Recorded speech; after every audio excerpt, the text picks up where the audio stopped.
except I forgot to start just the audio recording, so we got to do that again. Too concerned about YouTube. Hi, YouTube. Hi. Hello.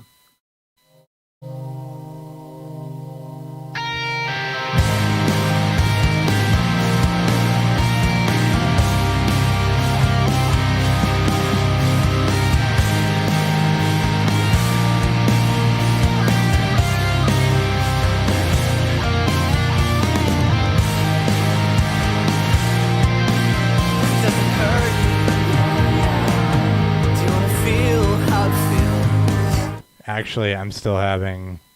Son of a bitch. Oh, Struggling. YouTube, hold on. We are struggling today. We're gonna get we're gonna do a third intro because the third time's the charm. Apparently. Now Audacity is being itself. Am I just way zoomed out? Like, what is going on here? The audacity. The audacity of everything.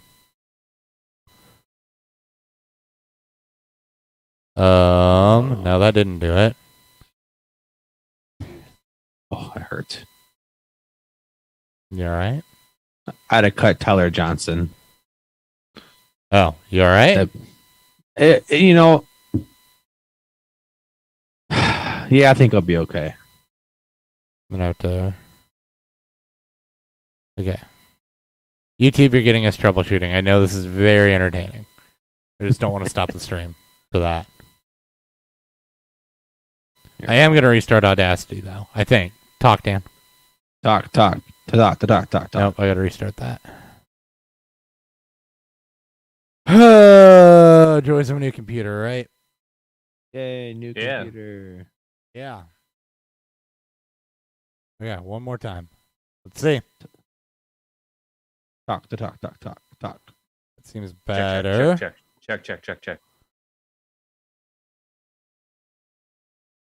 Prestige worldwide. One more time. Prestige. Hello. Prestige. It's a fucking Catalina line mixer. All right, hold on. Wide. Prestige worldwide. Why? Okay, whatever. That's going to work. At least with that, I can toy with it a little bit. Okay, let's... Third time's a charm, right? I think. Maybe. Hope so.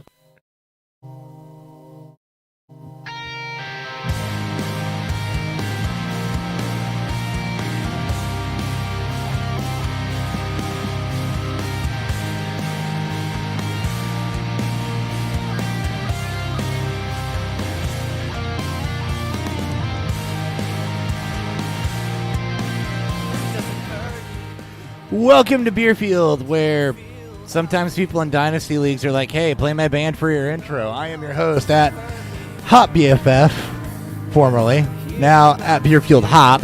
As always, joined by Dan Thury from a hotel room.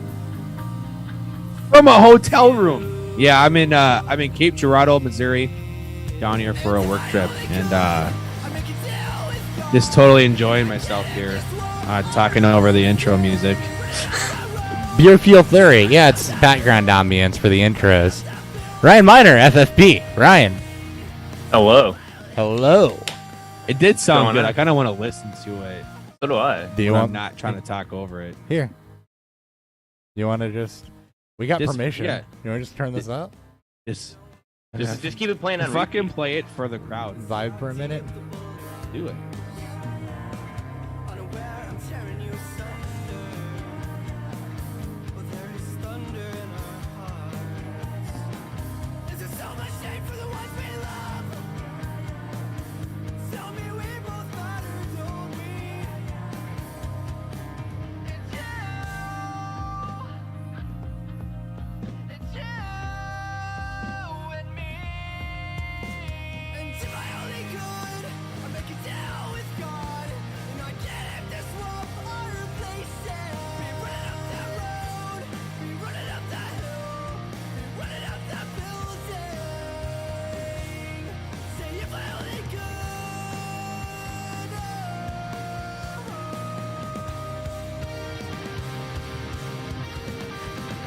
Guitar solo, then we'll get to a real show.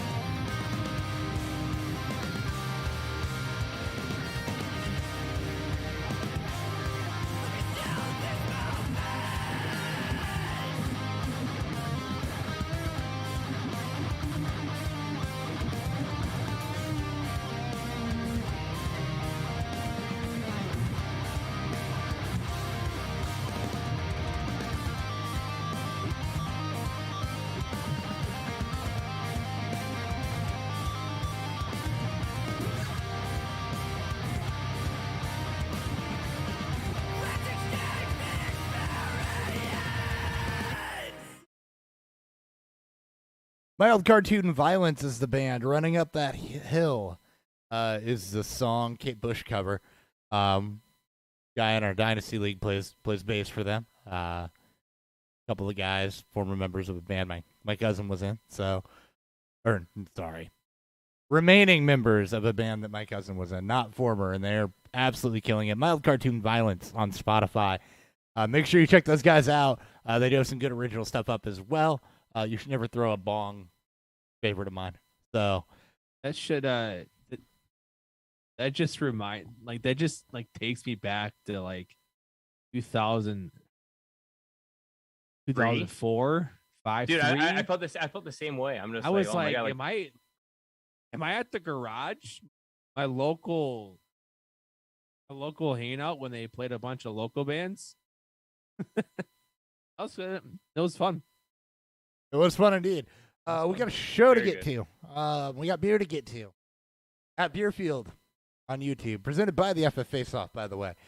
So we are going to hit up all the disciplinary stuff that dropped and didn't drop this week from the NFL. In a section I'm calling Judge 30 just because it's the closest thing to rhyme that rhymes with Judge Judy. There's just, it rolls off the tongue well. Thury really isn't going to judge anything. It's just it's the closest thing to Judge Judy. Then we got notes from all over training camp for you. Now the remaining time we'll go into a little bit on ranking quarterbacks. More of a philosophy than we're going to read through rankings.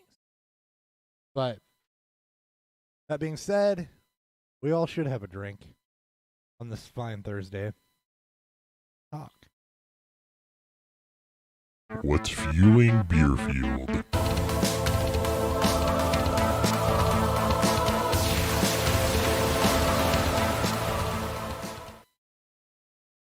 And go ahead.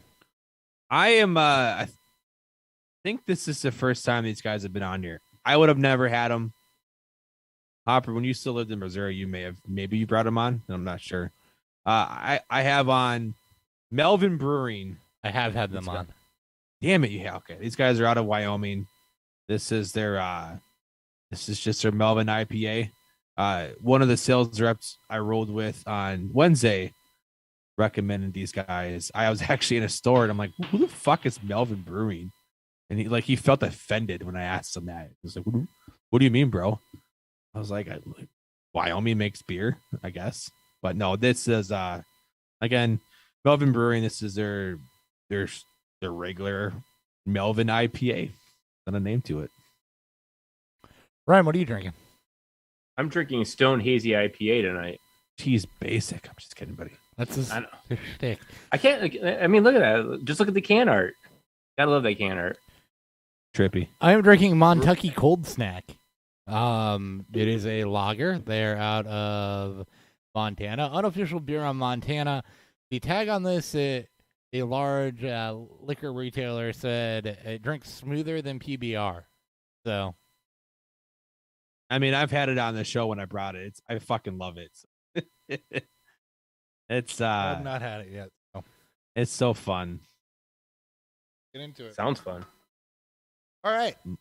Let's go ahead and start off with Judge 3. Do I have a judge drop? I thought I had a judge drop at one. I don't remember a judge drop, but you may have had I thought one. I did. Hold on. Like Law and Order, it's like dun dun.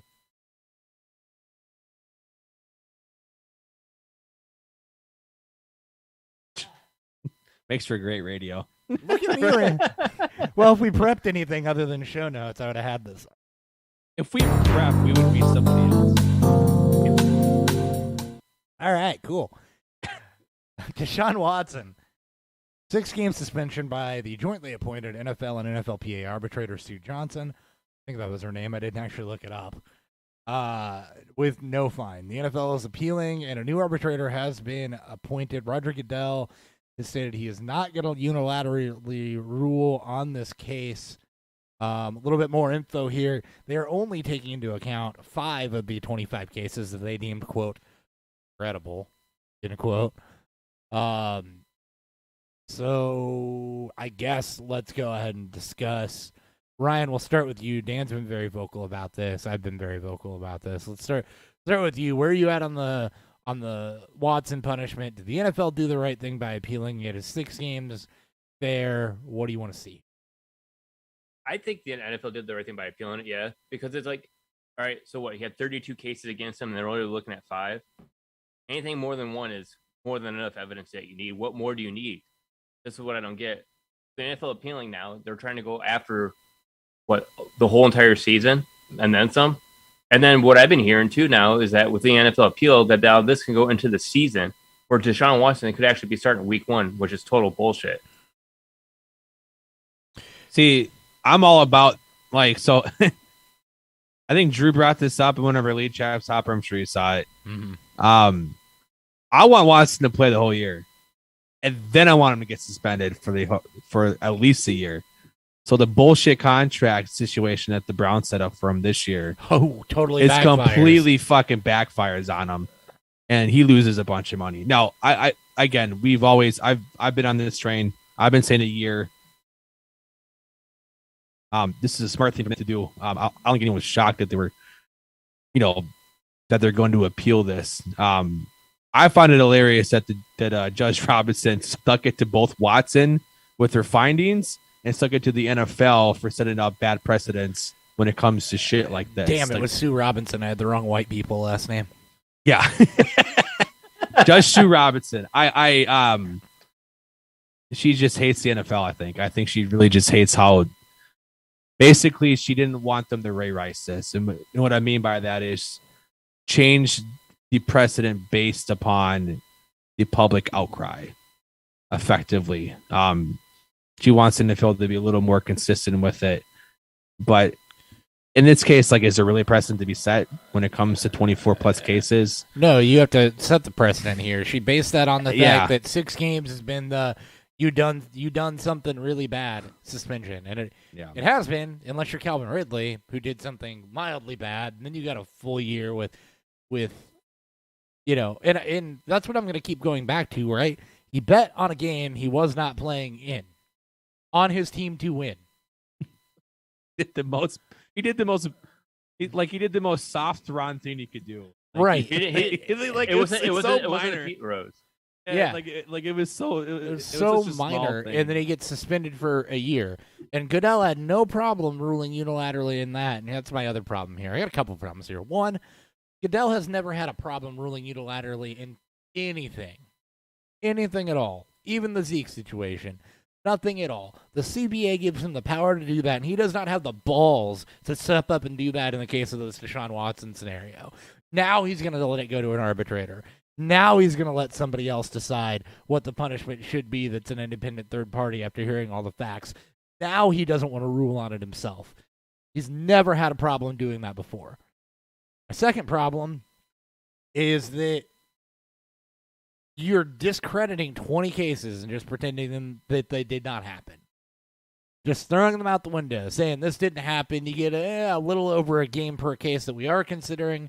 The other 20, get rid of them. We're not going to deem those credible. But they settled them. There wasn't nothing there. And I completely agree. I think that if this does drag out into the season, which it will, let him play the whole year and hit him in the checkbook next year. Because if you're not going to fine him, I want the timing to screw him over. I think that... Actually, I was looking at his contract. If he does get suspended the entire 2020 season, that's what the NFL is trying to do. His contract this year would change from $10 million to $8.9 million. And instead of being $54.9 million next year, it'd turn into $10 million next year. So they got it all shifts 1 year. So the Browns put in clauses that when and if Deshaun is to miss time. Right. Oh my God. It's it just makes me hate him. I fucking hate the Browns so much. So basically, how next year he'd be $54.9 million for the next 4 years. Yeah. So how I said in 23 he'd be to 10. Then it's 54.9 for the next 3 years, and then 2027 is $46 million. Yeah, it's sickening. They have so much language in that contract. It's ridiculous. It's made even worse the fact that the Browns said that Watson's remorseful, right after the suspension was ruled, and then right when the NFL said that they were going to appeal this, Watson is still sticking with the facts that he didn't do anything wrong. Yeah, Like exactly. First Denying off, it. they can't even get the same fucking people on the same page. No. You got Watson's God complex who can't get like the dude's a fucking sociopath. Like he needs to get fucking help. He needs to get out of the NFL, seek his help, and then go fuck off somewhere because he doesn't deserve to step on the field ever again. I'm sorry. Playing in the NFL is not a right. It's a fucking privilege. Like you've lost that when you've done this shit and then showed zero remorse, like at all, like none. Like None. he still firmly believes he did nothing wrong, even when the judge Which said he means- did all this fucking terrible shit. Which Right. means nothing has happened for him to sit there and look at his behavior. Just, It should have been it should have been at least the same suspension Ridley got. Josh Gordon got multiple full year indefinite suspensions for weeks. Years. Goodell didn't have a fucking problem ruling unilaterally then.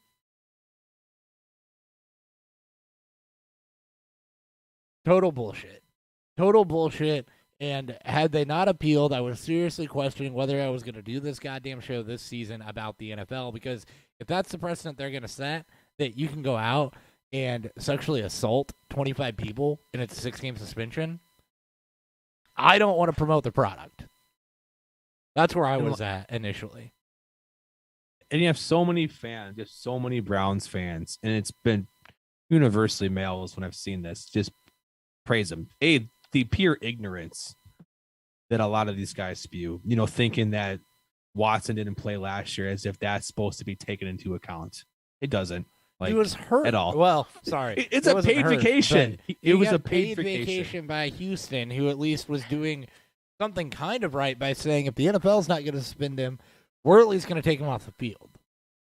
I think, I think Houston, didn't think that they would be made to look better during that spot. Like I thought they were trying to yet do something somehow- wrong to them, and then all of a sudden it actually works in their favor. Yeah, somehow they do.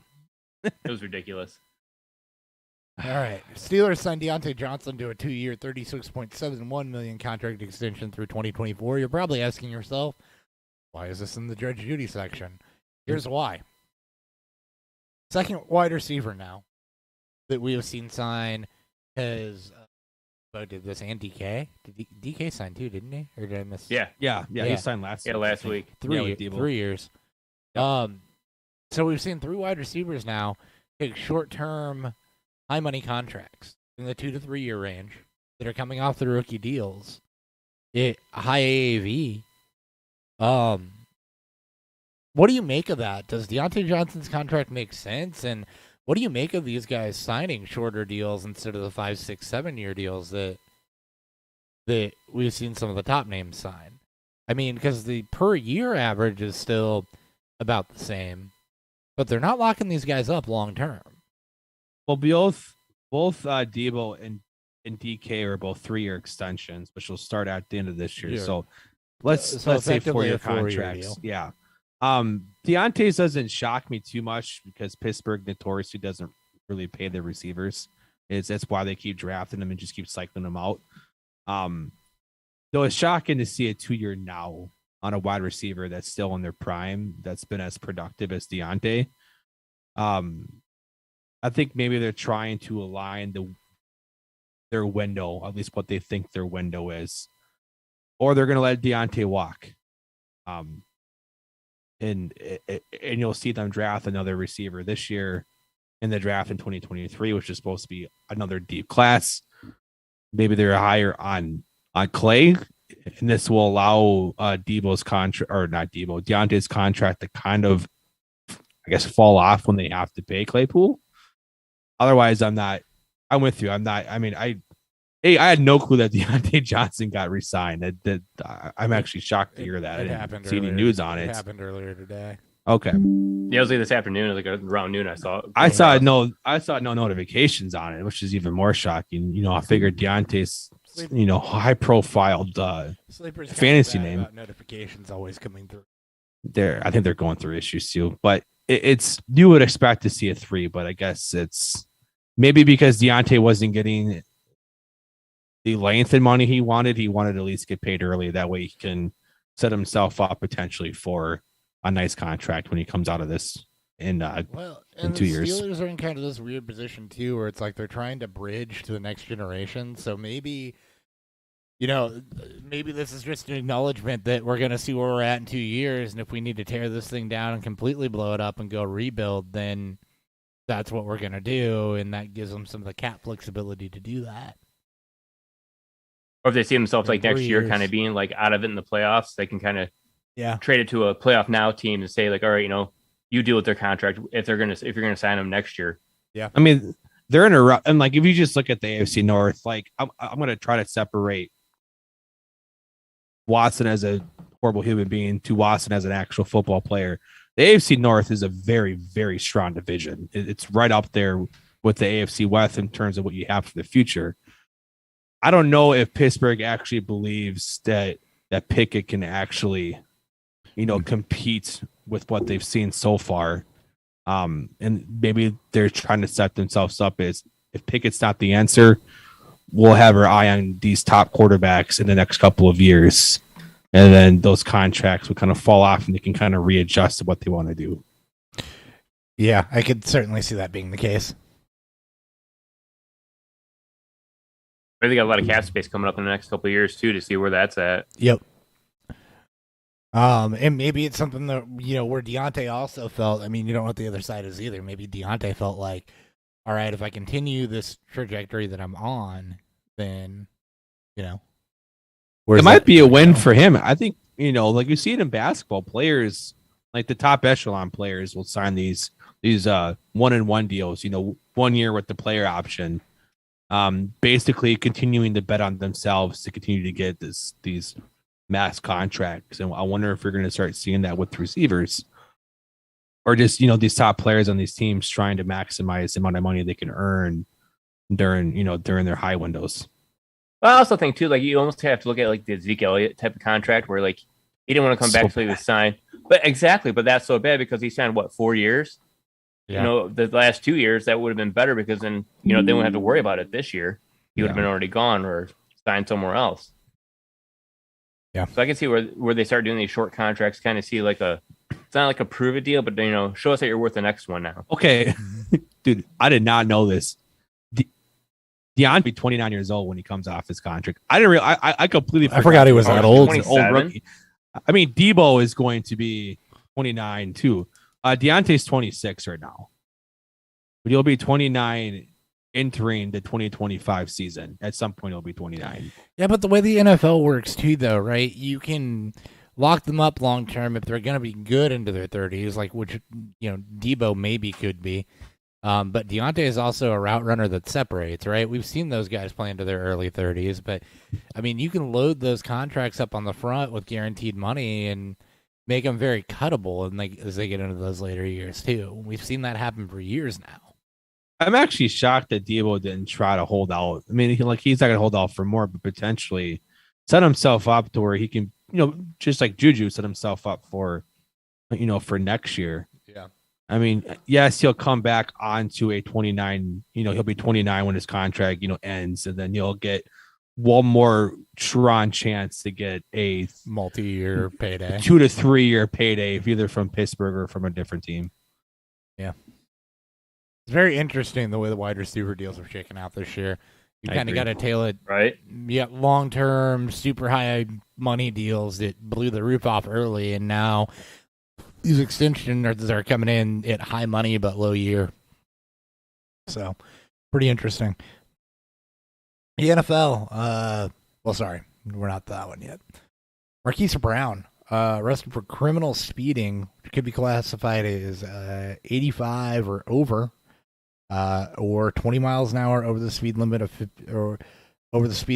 or I think it was 55 when approaching a school zone. 35. Yeah. Okay. Brown was going 125 miles an hour, so I think we know which one of those he broke when he was arrested. You see anything coming out of this? I really don't. Not really. He was at practice today, so I see nothing going out of it. Bailed out, but yeah, I don't think the NFL is going to punish a speeding ticket. No, the main guy I follow on Twitter for this, I'm sure Hopper, Yeah. He has got no concern. Like as long as something, out of left field comes out. This is actually, he says it seems kind of common. Yeah. Young guy, new car, big money. Like, Yep. okay, made a mistake. He'll pay his fine. It sounds like it could be argued down to 85, and then he just gets a slap on the wrist. Maybe goes to training. Goes back to or whatever. Driving school and goes and visits Henry Ruggs in prison and figures out how bad. Yeah, he got fucked. That's the difference right there. You didn't fucking kill somebody. So and Ruggs is drinking. Yeah, true. You're right. He was drinking. Plus Marquise Brown gets 3 points on his license now too. Do they do points in Arizona? Yeah. Okay, I didn't know. We don't do points. You guys don't do points? Michigan does points. Illinois doesn't do points.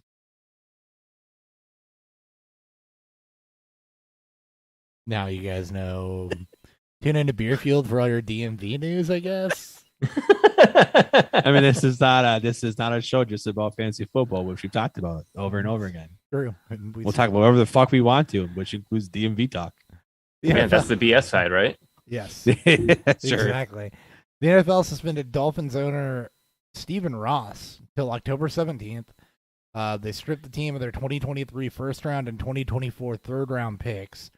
Those were important subtext here, though. Those are tampering violations, so they were found guilty of tampering with Tom Brady and Sean Payton, which is why they lost the 2 draft picks and the fines. As for tanking, that was brushed off as I said it, but I wasn't being serious. I wasn't really going to pay $100,000 for them to lose games, even though it was founded that he did say, or that there was talk that they should prioritize their draft pick over winning. I guess that wasn't enough. I guess that wasn't enough. Just like, you just say you're joking and you're fine. It's like, come on. It's just like, this is like a fucking hidden mic in a room full of guys, right? Like you're hearing a lot of shit. Most of it's true, but they're gonna laugh it off like it's nothing. So they feel better when they go to bed at night. Right. Like this, which makes the penalty feel a lot. I guess it feels fine. Like when this was announced, I didn't realize I didn't take the tanking into an account. So it felt kind of light with all the shit that's been happening. So and it's not the criminal, or it's not the civil suit either. Yeah. So this is just the tampering. It was, hold on, Dan. It was the investigation into tanking. They just did not punish them any for tanking. True. So this is actually the tampering and the tanking. It does not take the civil suit from Flores into account. Okay. I mean, it's still like Ross being he's fined $1.5 million. A guy that's probably worth almost 10 figures in money. Like it's like you and I. It's like pulling a 20 out of his wallet. I was gonna say you and I being fined $100, basically. Yeah, it's good, dude. It's that, and the fact he's suspended till early October. Like he misses. He's the owner. What the hell is he gonna miss? Yeah. The owner shouldn't be. I don't think he's really gonna miss anything with the NFL operations either. He's gonna be like up in his fucking suite the whole time, and that's it. I think he's supposed to be away from the team for that long. I think that's how it's supposed to be. Like, he can't be interacted. Like he can't interacting with him. Interact him. He can be in a suite. We just sit at home and watch the games. Okay. Yeah, like this is I think he's okay with this. Like the suspension, outside of losing the draft picks, which is obviously the worst. Like a suspension does anything for an owner. Unless you're Jerry Jones and you're running the team, it doesn't mean a damn thing. Yeah. The loss of draft picks, though, I mean. That's a big one, especially the first for a team that, good thing they just loaded up, right? I guess Tua's locked in as a starter for a little bit longer. Yeah, it's not Tom Brady anymore. Nope. I mean, that just makes you kind of blows my mind, too, to think you tank for Tua, but then at the same time, you're trying to get Tom Brady down there. Because they realized that Tua just probably isn't going to hit his ceiling. Different regime. Yeah. And that too. Yeah, that too. Although a lot being made out of Tua's accuracy, which true, right? So I think Tua's in for a better season than a lot of people think. I think he'll be just fine. Is he going to be one of the top quarterbacks in the AFC? Probably not, but he's going to be good enough to lead this team to do some competitive seasons. Yeah. Is he good enough that you're happy to have him as your QB2 in Scott Fishbowl? Yeah. Yeah, I'll be Yeah, fine. Yeah, definitely. And he's got 2 jobs, either Tyreek Hill or Jalen Waddle. Just get one of them the ball and let them rack up the yards for you. Mike Don't forget Gesicki, about Chase or Edmonds. Cedric Wilson, or Chase Edmonds, or that team's got a Preston lot Williams. of Mike talent. Gesicki. Preston Team's got a Williams lot is of- pissed off. I know you. Team's got That's a- why I said it. Team's got a ton of talent though. Raheem Mostert. They got who gets is finally healthy? Like who feels finally healthy in like 2 years? Mostert. Yeah, Yeah, Mostert. that can all change in the blink of an eye. Well, yeah. He's a running back. It can literally change for any of them. He's also 30 years old too, but I mean, he doesn't have that much wear and tear. Is he on him, but 30? still. Oh Yeah, my he's god, 30. He is old. That's right. He was old. But he's still explosive. Alvin Kamara's court hearing for felony battery postponed another 60 days. Kamara at this point, by the way, this is notable too, right? He is now likely to not face suspension this season, with that being postponed 60 days or into the middle of the year, and that is just the first hearing on the case. Likely nothing to be settled. NFL traditionally does not hand down discipline until the criminal cases or civil cases are figured out, which is standard across a lot of leagues. So Kamara likely not in danger of missing time now. So, where does that stick him in your running back rankings now that you're pretty sure he's going to play? Oh my god, he's a freaking steal right now. If you can draft him, he's easily a third round. He's steal round that you 3 had right now. Yeah, That's going to Yeah, come up. he's moving up now with the news. I can so if see you get him. I can totally see him ending in the back end of round 1. Absolutely. Yeah, like it feels like Stargate again from way back, like 10 years ago with the Vikings and that thing where we won't see any suspension. It's aforementioned until next year, most likely. Yep. So you should feel confident in Kamara, which means, as Ryan just said, value. The other thing you feel confident in is take advantage of this in your leagues. If there are people, and there will be people that don't realize that Kamara is not going to face a suspension this season. You can get a 1-year cheap rental. Yeah. On a perennial top 5 to top 7 running back. Well, and You want sitting in full redraft mode, right? So, and you You can even trade him, and you can even trade him if your team is tanking and just try to Good. flip him when he goes off. well, you should be doing that anyway. But Yeah, absolutely. in full redraft mode though, man. It's like if you have that one guy that just shows up to your draft and just Yes, goes no. off whatever ADP is there, that's when you're gonna get a nice steal on him. I guess now's a good time to say that, especially as we get into this training camp stuff, I want casual redraft hats on, not dynasty hats. As Fine. we talk about this stuff, we can talk dynasty implications, but casual redraft hats that's the time of year we're in, where the casual listeners and the guys doing their work leagues and stuff, but that want to study a little harder than the next guy, are starting to listen here in the next couple weeks.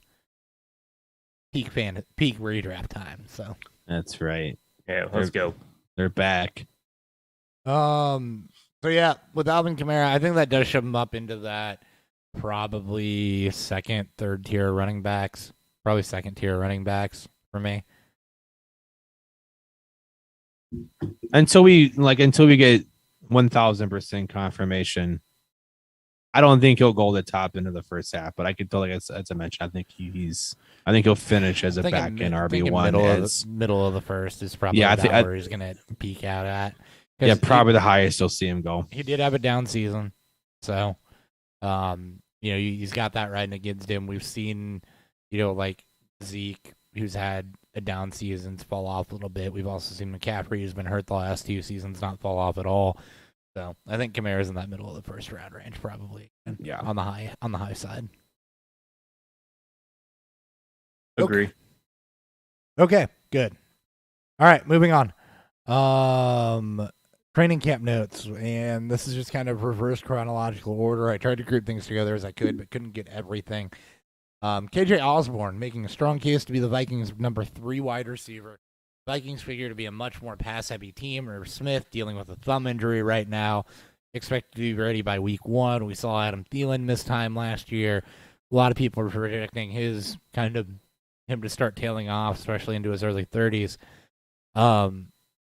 I put this here just basically because I wanted to talk KJ Osborne again. KJ Osborne, 7 touchdowns, 655 yards, 50 receptions, and limited duty last year on a run-heavy offense. So, You give the guy a little bit more work as a wide receiver 3, a little bit more explosiveness. I think it's a very nice piece to have around on your bench as your 4th or 5th wide receiver if you need to use him in a pinch. He's got some upside to him. Vikings, again, projected to pass more. They have a decent quarterback, and those 7 touchdowns show that he definitely has some TD upside, some red zone value for a wide receiver 3. Yeah, you should fully expect the Vikings to run even more 3 receiver sets. They didn't bring back Conklin. Irv Smith he's having thumb surgery. He may not be ready for BC week Johnson 1. already confirmed that's exactly what they're doing. Is more 3 wide receiver sets too. So. Which is Perfect. all what we want, right? We're going to see Jefferson operate in this cup role. Thielen will operate as a hybrid of what Woods and OBJ was, and then you should see Osborne playing the Van Jefferson role. Who's better than Van Jefferson? Let's all be honest here. And it's like he is a perfect candidate for someone you should target at the back end of your redraft leagues. He's basically high-powered offense, bad defense will throw the football a lot. And he does not have an ADP right now. Even better yet. Which is fucking shocking. Like, in best ball leagues, he's already been going, he's already been a high target guy for a lot of people. But now that we're entering in our full-on redraft modes here, for the people out there looking for your end-of-batch stashes at wide receiver, Osborne should be one of the top targets you're looking for. Again, like you want to target players on prolific offenses who score a lot of points, who has a great offense and a suboptimal defense. Unfortunately, the Vikings don't have the most. They're not playing the best offenses in the league, but because their defense is so bad, you should see them entering into some shootouts, especially unexpected shootouts. You can get some of those boom weeks from them. Indeed. Anything else on KJ Osborne? No, must draft. I think he is too, especially late. Going to be a good upside piece to have around.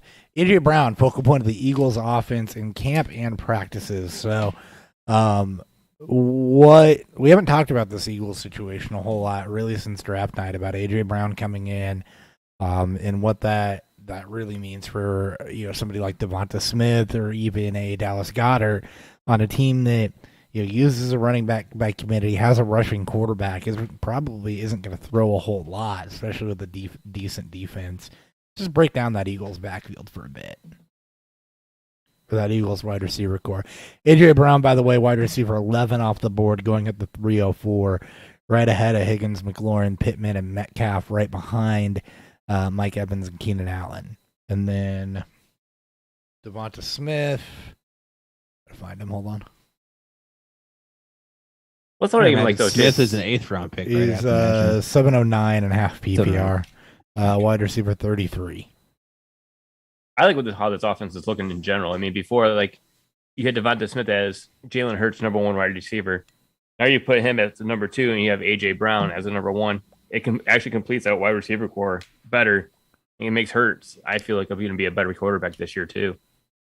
I think he'll be a better quarterback, but do you think that leads to enough pass attempts from this offense to really support, call it a wide receiver 1 and a wide receiver 2? I think so, because look at how it was last year. And a tight end 1. Yeah, I mean, I like Goddard a lot. He has the athletic ability, but I just don't see him being he doesn't have the upside to me as a top 5 tight end, just because of Devonta Smith being there and AJ Brown. Usually being the third in number 3 in targets, kind of just puts you as a middling tier type of tight end. So 432 pass attempts in 15 games for Jalen Hurts. That would put him probably about 460, 470 had he played the entire season.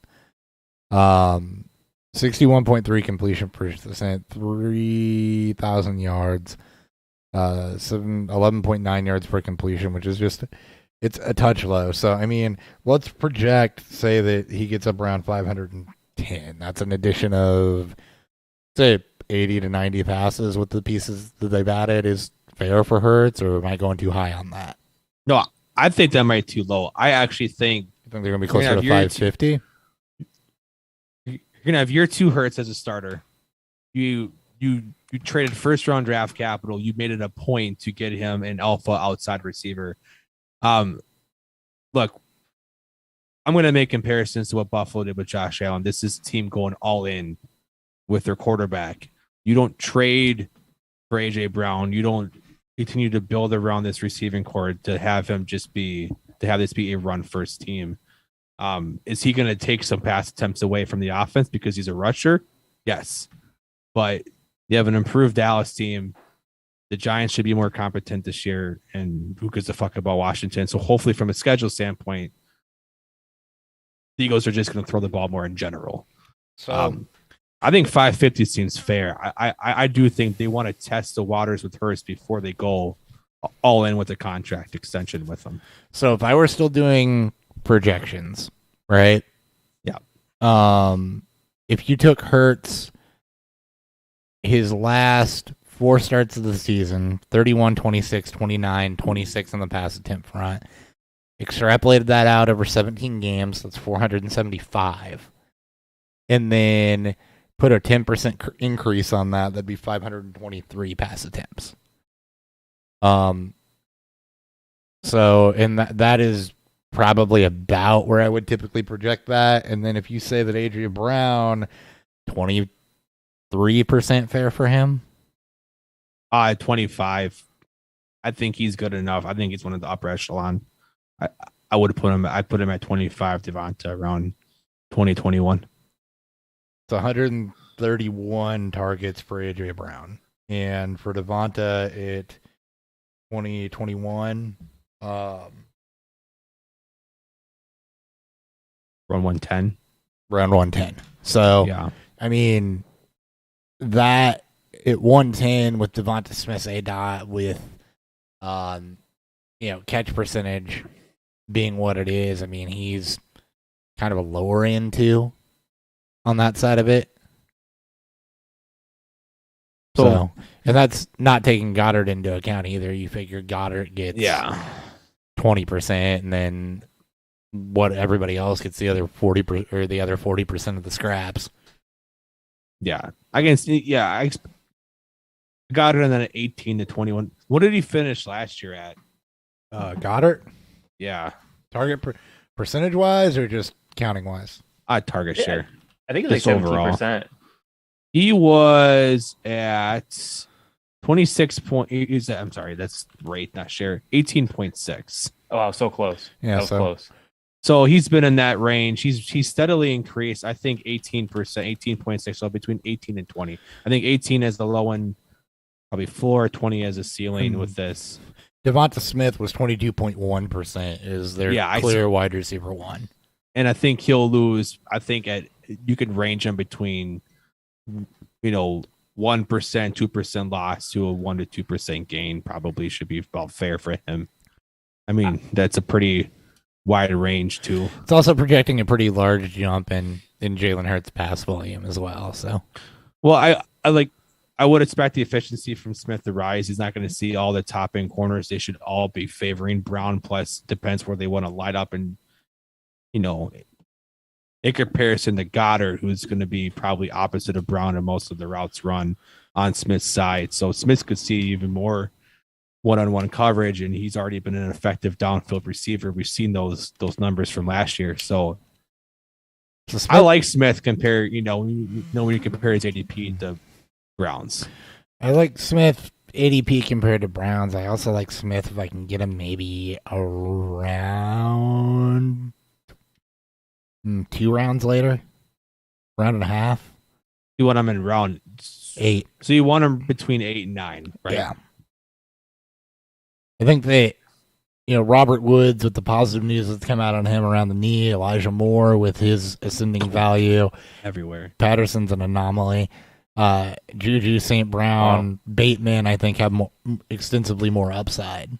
So I'd like him around that Ayuk, Lockett, Gage type range. Maybe the top of that tier, tail end of the tier before. Yeah, I'm shocked to see that.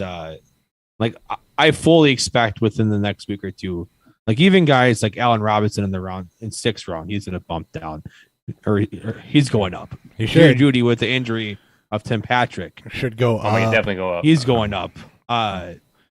Let's see. A Cortland Sutton, Po- in the 7th round should go up. Yep, positive news on Robert Woods should drive him up a little bit. With all the camp hype to Brandon Ayuk, who's caught multiple deep ball touchdowns, his hype's going to go up. He'll probably bump up to a 7th round. So we'll keep an eye on that as it settles. I guess what I'm saying is I'm pretty tepid on the Philly wide receivers just because, one, the defense is decent. Two, you got a quarterback that's not been a throw first quarterback in the NFL. We know he can do it because he did it in college, but hasn't really been a throw first quarterback. You're rolling A.J. Brown into this, and, it's a guy that didn't even touch 450 attempts. Even if you put the extra 2 games in, barely touched 450 attempts last season. Makes it hard to support multiple wide receivers. So a little bit more bullish on Smith, and really even A.J. Brown up in the 3rd round at the wide receiver 11. I'm a little more okay with that, but I think you're drafting him around his ceiling probably. And while you guys are talking about that too, I was kind of crunching the numbers of Jalen Hurts because through his first 7 games compared to his last 10 games, it was a whole different offense being ran. He was actually very pass happy in the first 7 games. Yeah. Where I extrapolated the math and did it over 17 games with no injury, and it came out to 587 pass attempts. If you were to extrapolate that kind of game, I mean, yeah, that's a lot. So I can see where Dan's coming in at 550. It's also look at his opponent's play. It's also game script related as well, though, because if you look at the games in the first half of his season, you had, they lost 5 games, the majority of them by multiple touchdowns in the first half of the season. He threw in those games that they lost by that much, 34, 26, 48, 39, and 23 times. In the back half of the season, the 4 games specifically I referenced, they were 3-1, winning by, not multiple touchdowns, but playing pretty much neutral game scripts. They were 3-1 during that time frame. Only losses to the 13-7 loss to the Giants. So that's the other thing too. I'm not trying to poo-poo all over your stats, but playing the game script as well into that, why scheduling matters, why game script matters, and that week-to-week type of thing matters. And there's definitely some week-to-week upside here. I expect Philly's going to be kind of that middle-of-the-road type team again. So just wanted to give that additional context around it, though. That 587 versus that, 525. So, to me, what that says is Dan's probably right. It may land more around 550, 560. So, just been the safe side, yeah. To put a bow on it, don't reach. Don't reach on the playmakers in this offense. You want to try to get them either around their value now or maybe lower. Hurts is still going to be a beast. I think a lot of discussion about that tells me that there's floor for both of them. Yes, there should be. Yes, absolutely. And Smith is a value in terms of where Brown's being drafted because I don't think they're going to finish too far off. Yeah. All right, let's keep it on the wide receiver front here, I guess. No, never mind. We'll keep it on the offensive front. The number of no chance plays at Patriots training camp is, quote, notable. What they mean by no chance plays is plays that had no chance of succeeding, with Matt Patricia calling them. That's what we saw that in Detroit, so that's it was not what you want to hear. So they're going to be even more vanilla than what they were, or they're going to try to be less vanilla, which is going to make them even worse. So you want to just have the running backs, and that's probably Mac Jones is a floor quarterback too. Yeah. Good in super flex QB. Yeah. As long as he's not playing Buffalo in a winter storm, I think he'll be.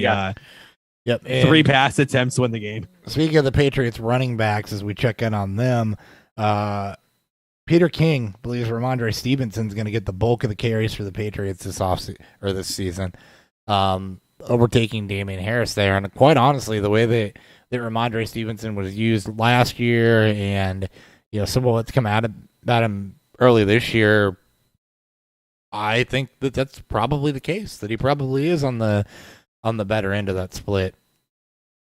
So right now, Stevenson's 807. I look at full point because that's what most people draft in to give myself a good idea. So Stevenson is 807.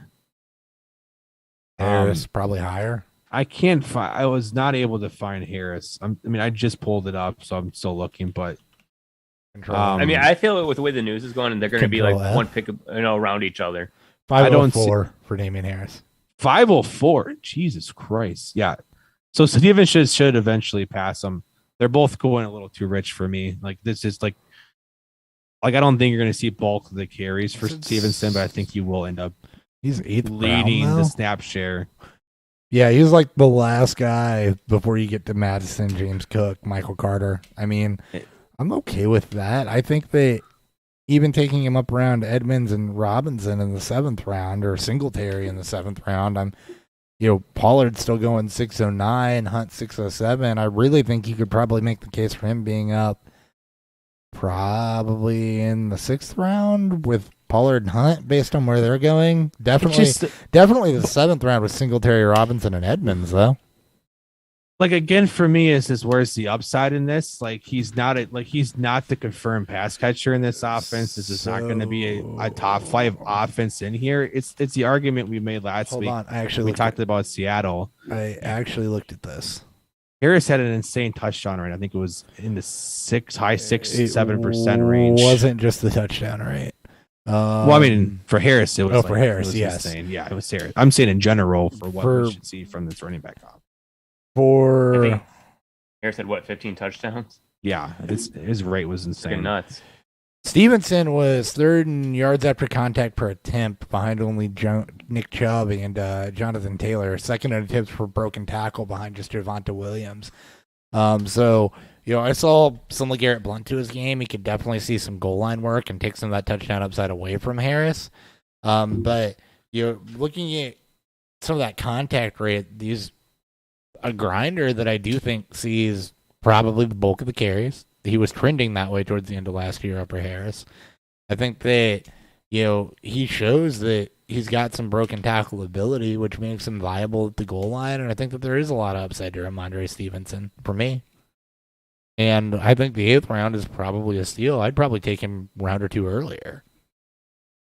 I mean, I expect his ADP I expect him and Harris to even out, and at some point for Stevenson to surpass him. With only hearing some talk and only a half week's worth of training camp so far. If the buzz continues to be in Stevenson's side, and Hopper, I don't like attacking this Patriot backfield unless we can get a discount on these guys. And Fair. Single round, it's just, again, like we talked about last week with Seattle, I'm probably going to go just a different position. I would rather not try to go after this backfield if there is a median value to this. I would rather wait until one of them falls to the 10th round, which probably will be Damian Harris, who will be a value by that point. To me, that's not where his upside is either, though. When I say that I'm comfortable taking Ramondre Stevenson in the 7th round, that's not upside. That's literally where I'm comfortable taking him because I still think he can outperform that. As far as upside, his upside, I think could land him in probably around some of those 4th round backs like Jacobs, Mitchell, Etienne, Gibson, if he really does come out and get 60-65% of the work. It's just easier backfield to avoid. I'm just avoiding it in general now. I hope most people are.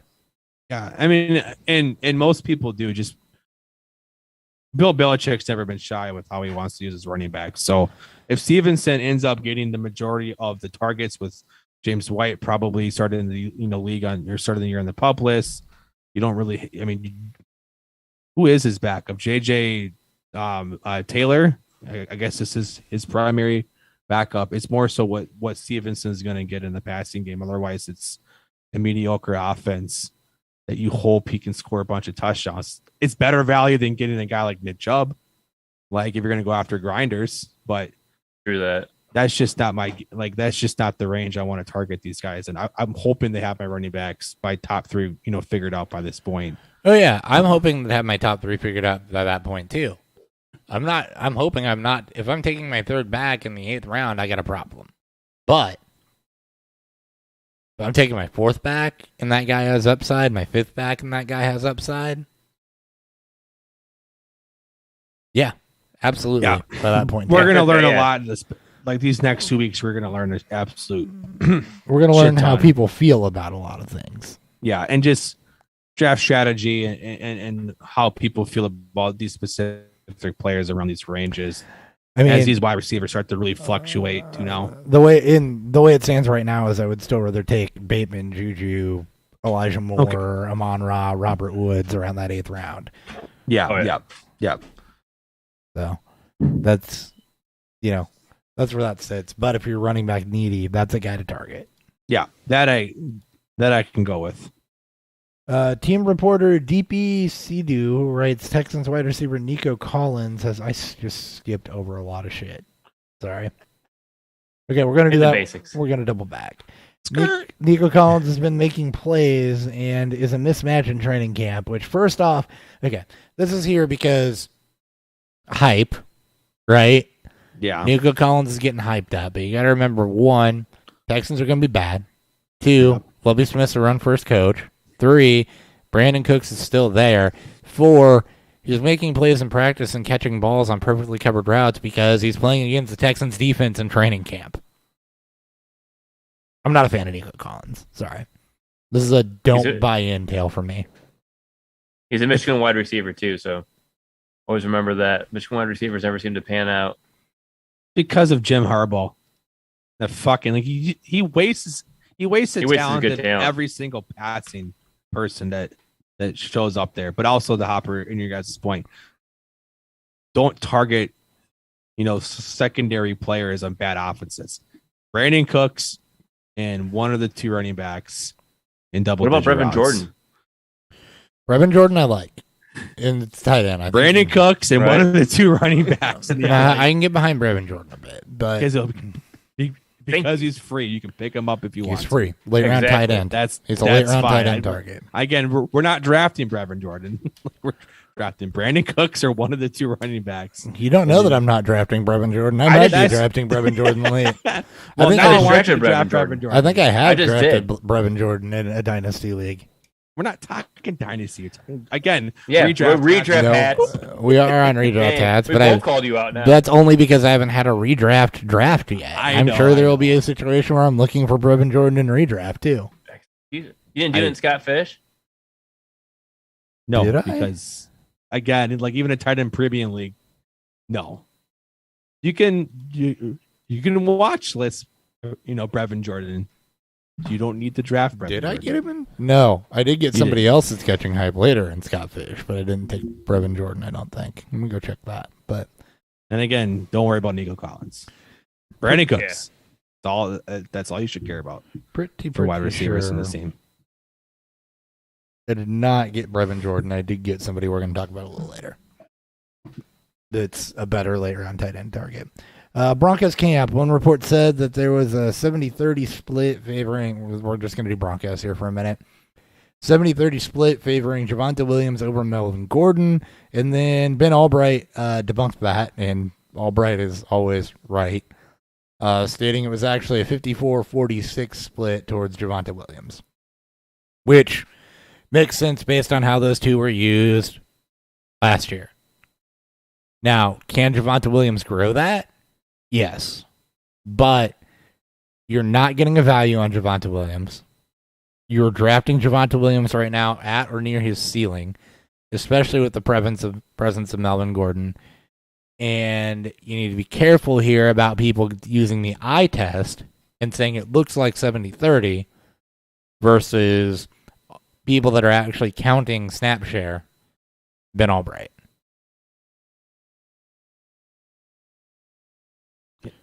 Are there splits and are there ADP splits still pretty bad? Oh my god, yeah, massively. Yeah, Williams 208, Melvin 802. Yeah, gee, like you're drafting Williams at his ceiling. I think that's his absolute ceiling with Melvin Gordon there. I think so too, and he's right with Barkley and Kamara right now, who have higher ceilings, and Fournette. and Fournette. I mean, God, like even And Zeke, it's Zeke. higher ceilings. There are guys in that range with a higher ceiling than Williams. Melvin Gordon is solid, but he has no ceiling at this stage in his career. But the value you're getting, he's still a value. Like he's still going to have. He's a value. It should absolutely lean towards more of Javonte, and I fully expect Javonte to be into that 60% range towards the end of the season. Here's the other thing for me, though, right? Yeah. I think the best case scenario for Melvin Gordon absent an injury to Javonte is a 50% snap share. God, I don't even think he gets that high, too. But yeah, okay, he's going, I agree. He needs an injury to Javonte. But he's going in the 8th with Kenneth Walker or Ramondre Stevenson. He's going in a range where you don't want to draft him anyways. He's going in a range where you don't want to draft him anyways. You want to go wide receiver. But if I am drafting a running back here, I want Chase Edmonds. I want Kenneth Walker. I want Ramondre Stevenson. I want somebody with higher upside than what Melvin Gordon has in that range.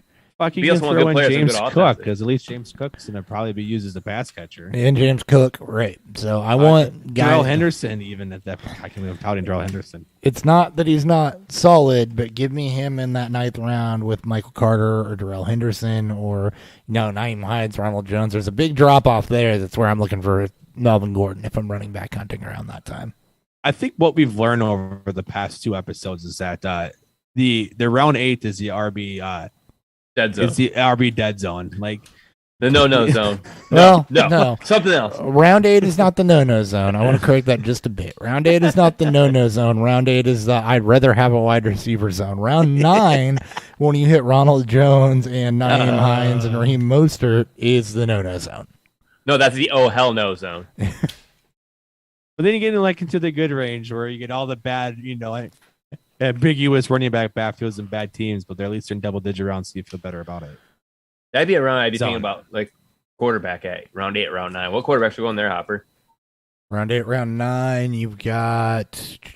I know Lance is going there. Dak Prescott, Russell Wilson, Tom Brady. Dak and Wilson, I would totally take there. Dak, Wilson, Brady, Carr, Lance. Yeah. 7 through 9. And I guess Stafford and Rodgers are technically around 7 too.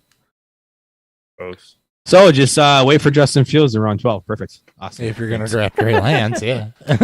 I'll still take Trey Lance. I would take Wilson or Prescott there at the end of the 7th.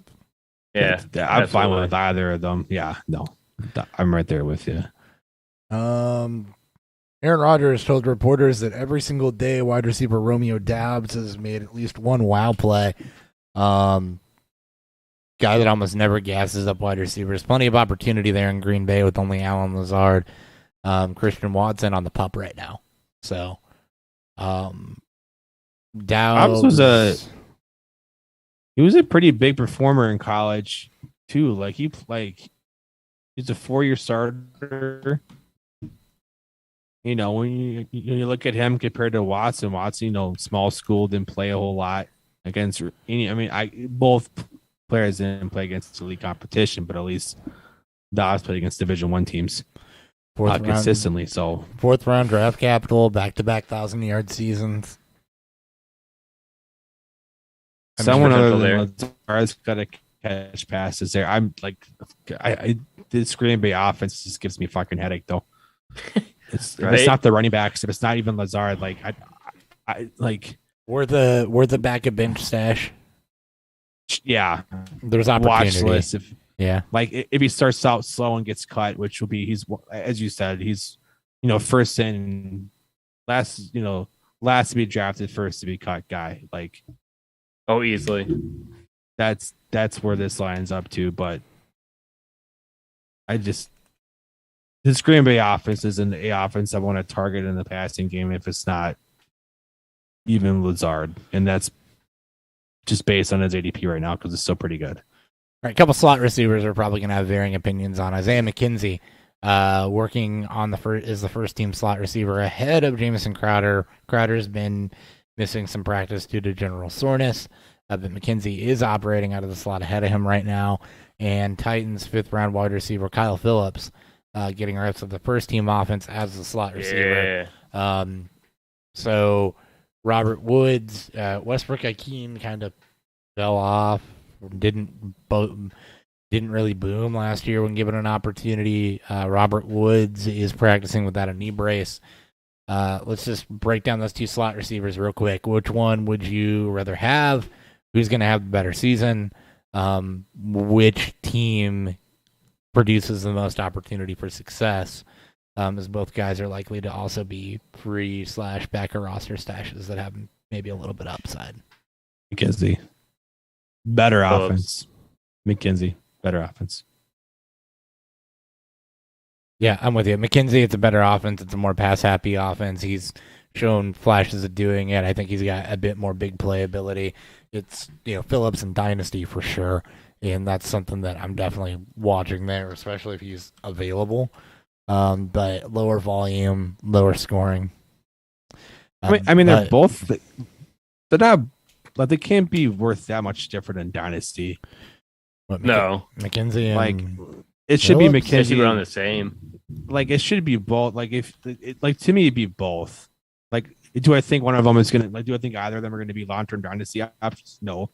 But give me the one that's on a better offense, that's already getting snaps over the starter, and Crowder, given his salary, as much as I touted him, could be a cut candidate. Right? See, he's not healthy. It's only 1.1. I'll take the younger guy, and I'll take Phillips over McKenzie and Dynasty. He's 4 years younger, and he's got a profile that, when Hunter Renfrow hit, right? The one thing I heard, we never saw this coming. We didn't see this happening. How did anybody hit on Hunter Renfrow? I'll tell you exactly how I hit on Hunter Renfrow. That damn agility score. There is a profile that hits time and time again for guys that are used as slot wide receivers that can be successful, and it is moderate athleticism with a huge agility score and an ability to run routes with solid hands. That's what was Welker hit on. It's what I believe it was Julian Edelman hit on. There was Doug Baldwin was a lot of that way. And now we've got Hunter Renfrow also checking the box from that profile. That is the Kyle Phillips profile. You are not taking Kyle Phillips to be a future elite wide receiver or a future wide receiver one in Dynasty. What you are taking Kyle Phillips for, and I preach this all the fucking time, it is about way more than just upside or just these top tier talents or just these high athletic darlings that you think are going to have upside and bust more often than not. It's about having those solid depth players that you can put on your team and hold on to and rely on year in and year out. And if you're betting on a profile, Kyle Phillips has that type of profile. Kyle Phillips doesn't have that profile too. That's more of like a true slot wide receiver, because that's all he played when he was at UCLA was slot wide receiver. Just talking about Phillips, yeah. So in the same vein, so is McKenzie, who is, when he actually gets on the field and starts, actually commands targets. We know that in an offense, when he gets the opportunity, will actually command targets. Both wide receivers are day 3 picks, right? Both wide receivers probably have a low chance of actually hitting at the next level. So while, yes, Kyle Phillips is 4 years younger, I at this point, both could be out of the league in 2 years. He's not just 4 years both younger, could actually be staples in their offense. 4 inches taller. McKenzie, yeah, but it's not. Sure, fine, but 5'7". Either way, redraft that back on. Yeah, redraft that on. Yeah, It's McKenzie, and I don't doubt it. I don't hate McKenzie. Yeah. I just wanted to pump Phillips and Dynasty for a minute based on, he has a profile that I love. He has a profile that has allowed me to hit on multiple players. Don't ignore it. Watch it in year one. And the fact that he's getting first-team reps in his rookie season as a day 3 pick right out at the start of training camp, even if it is on the Titans, can't ignore that, especially in Dynasty. Not redraft, though. No, but if he does blow up, I'll trade him. You will, and if he does blow up, I will hold him just like I have Renfrow, because I love that type of player. You do love this type of player, and I love having that type of player on my roster. And I love having a rock I can plug in. Yeah. Oh yeah. Okay, moving on. The Athletics' Daniel Popper. Donald Parham is having a great camp. It's clear that he's going to be a prominent piece in the Chargers' downfield passing attack. He started to break out last year. with Justin Herbert. Yes, they signed Gerald Everett. Earlier reports are that Donald Parham's going to be that guy, tight end on a good offense, started to build some rapport. He's the late round tight end I was talking about liking more than Brevin Jordan. He's the late rounder I got in Scott Fishbowl. A lot of nods. It's just it's a hard. I mean, it's hard with that whole entire offense because it's like there's so much to go around there. It's like how much of an effect will he really take? Oh, well, I'm not a Mike Williams believer either, so there's that. I'm a Mike Williams believer. I've never been a Mike Williams believer. He shows up for a couple of games and then he disappears again, or he gets hurt again, or whatever the case may be. I've never been a Mike Williams believer, and I think that, you know, Parham, if he sees increased role this season, could be a dude. And it's I like a Mike Williams. It's low risk. I like Mike Williams, the ex receiver who's actually being used as an intermediate guy. But as in terms of these tight ends, I mean, again, you're getting them for free or at the back end of your draft. This is your pick your poison. And Parham's very athletic. He's been in this offense for a couple of years. We'll see how it shapes up against Everett. Watch that battle. Yep. This is a very good offense that's going to throw the football an absolute shit ton. And Jared Cook was at times productive with Herbert. There's going to be a week or two where hopefully you guess right. It's a thing you absolutely want to pay attention to, more or less, through camp to see who's going to have the edge there. Because remember, Everett's been liked by a lot of people. Everett is also not really now on his third team, is not really done it yet. And there's still enough. I'm going to go ahead and say what you're about to say there, Dan. There's still enough that went wrong for him on those two teams. The Rams not really using tight ends, and then the dumpster fire that Seattle ended up being last year, to say there's still hope for Everett. But I'm not excited about either. It's like I don't think both of them are very good. Yeah, but one of them's probably going to have some production. As long as one of them overtakes the other completely, then there'll be value. If we're seeing what we saw with the Rams with Everett versus a Tyler Higbee, then I don't want either of them, because I don't want a tight end battle. Like, I'll just go after somebody else at that point. Torn ACL for Tim Patrick. Also, Jordan Matthews. That's only there because he's still in the league somehow. So let's talk Tim Patrick for a second. A lot of people suspecting he was going to be the wide receiver 3 in Denver. They just signed him, got Russell Wilson in there. I think a lot of people were drafting him as a wide receiver 3 or 4. And the torn ACL means they're going to pivot to something. If you're asking me what this means, it's a bit of a bump for Sutton and Judy. And don't go crazy over KJ Hamler, because I think that, they're more going to lean towards the tight ends here than they are on KJ Hamler. That's kind of my cautionary tale here, is that if you want to bump up Sutton and Judy for this, especially Judy, who I like anyway, given slot receivers and Russell Wilson, because they've tended to do very well under him, absolutely do that.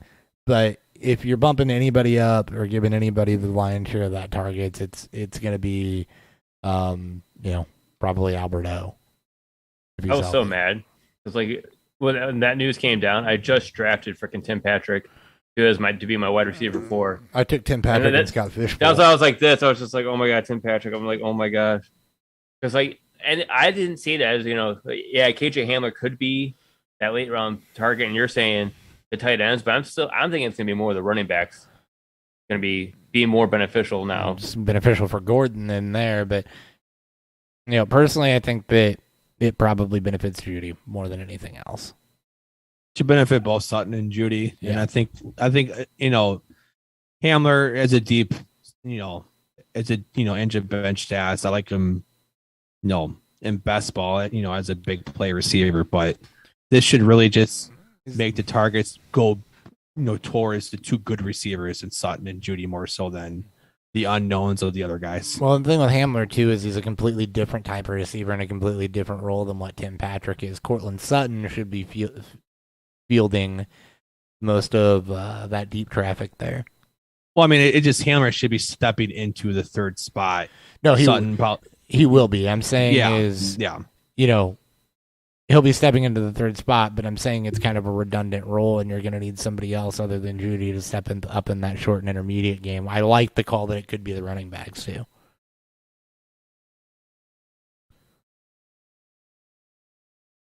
Where was I? Albert Breer. More Isaiah Pacheco hype. Just a reminder to not buy into that. Nope. Nobody's buying into that, right? Nope. Jeremy McNichols placed on season-ending IR shoulder injury. That's just for you, Dan. So there's a tweet Hilliard. So there's a tweet out there today. I saw this. You saw this. Basically, you ride or die. Someone put. I think who put Jay Kumuro in a media was like, yeah, it's going to be McNichols for me, like hands down. Mm-hmm. Interesting news out of Bears camp. Kevin Fishman and Adam Johns both report that Dave Montgomery is seeing reps on special teams, and Khalil Herbert is seeing first-team reps alongside Montgomery to start camp. Not exactly a huge vote of confidence for Dave Montgomery, but the big note here is Khalil Herbert is seeing split work with the first-team offense. It's a new regime. They're going to give guys the opportunity to prove themselves.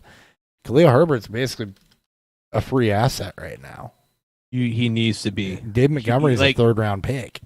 And no matter how you draft, you need to leave your draft with Khalil Herbert. This will bump down Montgomery. You need to leave your drafts with Herbert. Is there any reason that Alex Madison should be being drafted where he is and Khalil Herbert should be undrafted, given what we've seen from both of them in pinch hit duty? It's the same thing with Pollard. It's the same thing with a lot of these guys that don't have a hole, that needs an absolute injury to be effective. Yeah, the true one injury away. Yeah, one injury away. Again, just don't reach on these handcuffs. Like, why are we paying premiums for handcuffs? Because the what if scenario. Take Khalil Herbert. But that what if scenario is what if it never happens? And then you just wasted a whole roster spot. Right. You know? That's what people need. And that's what people need to get over is, quit putting these bench cloggers on there when you could be picking up actual valuable players. Right. Or guys that have upside, and then you rotate them out later on when something happens. This is something to keep an eye on, though, because if this continues to training camp, you're going to see Khalil Herbert's going to need to come up into those background running back rooms, and you're going to need to fade Dave Montgomery a little bit. So it's something to keep an eye on. Early in training camp, I'm sure this is a new regime making guys earn their spot. Montgomery has a good attitude about this, so we'll see what happens, but definitely keep a watch on this. Watch how game 2 of the Bears preseason goes and see how much Montgomery early on, just what the work splits look like and who's working with the ones and twos. And if you see more David Montgomery than you do Khalil Herbert, that's another bad sign in those couple games. Speaking of games, there's a game going on right now. Yay. It's a Hall of Fame game. It doesn't count. Yeah, it does not count. Football is back, but is it really? Not really. Zamir White's having a game. That's all I can say. Okay, see, is it really back if Zamir White's having Zamir White is having a game? It's not really back. That's because Jacksonville's playing all their twos. Did you see the entire list of Jacksonville players not playing? It's the entirety of their ones. And Jacksonville's a team of two. And Jacksonville's team of ones would be 2s and 3s on most teams. So, yeah, no one's shocked that the running game has been effective. Okay, I love you, Ryan, but I'm just glad to see him back. He's back on the practice field because he wasn't practicing until this weekend. That's fair. I'll give you that. In related news, Kenyon Drake still expected to have a significant role. We'll talk about that more in a minute. Beer review.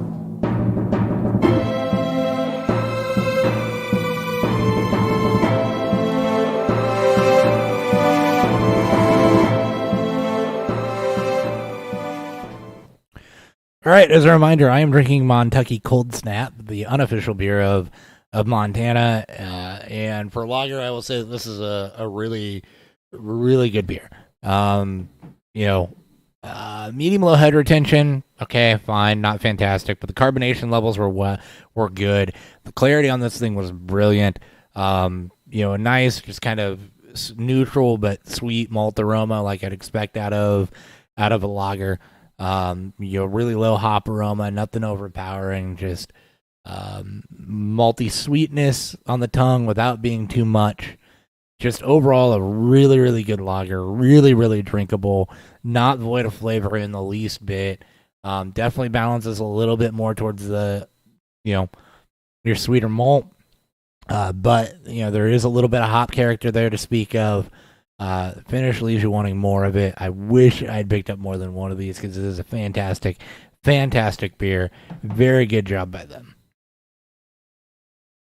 Ryan, you can go. I got Stone Hazy IPA. Comes in at 6.7%. And just like my typical hazy IPAs are, it's tropical, citrusy, and juicy. Very smooth. I'm actually on my second one, almost done with it. It's actually pretty enjoyable beer. Nice haze to it. Good carbonation. Definitely you can actually drink all weekend.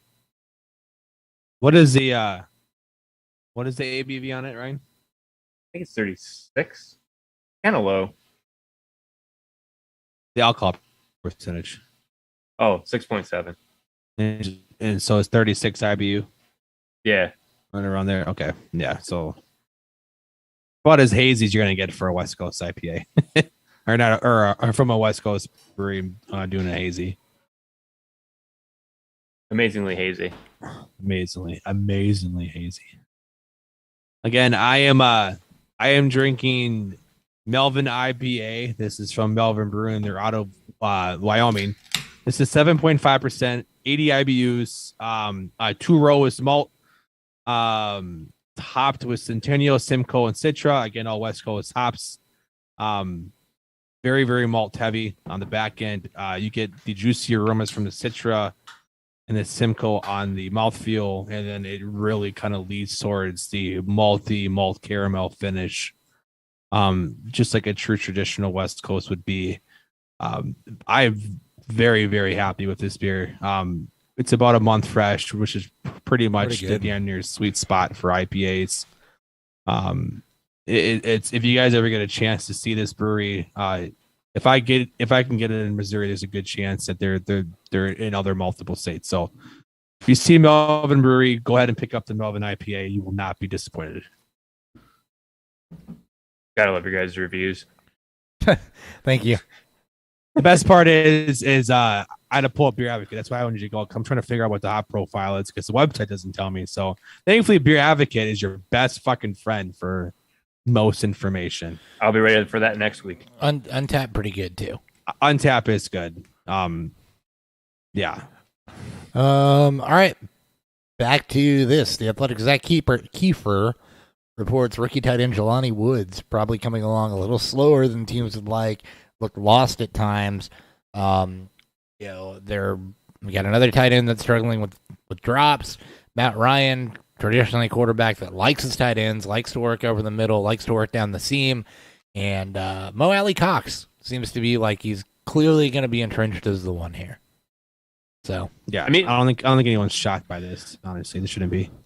No, he was a super raw tight end coming right out of college. So I mean, it was what I expected. He's a 13th round pick currently. So again, Alley Cox. Oh, Cox. I'm sorry. I was like, Jesus.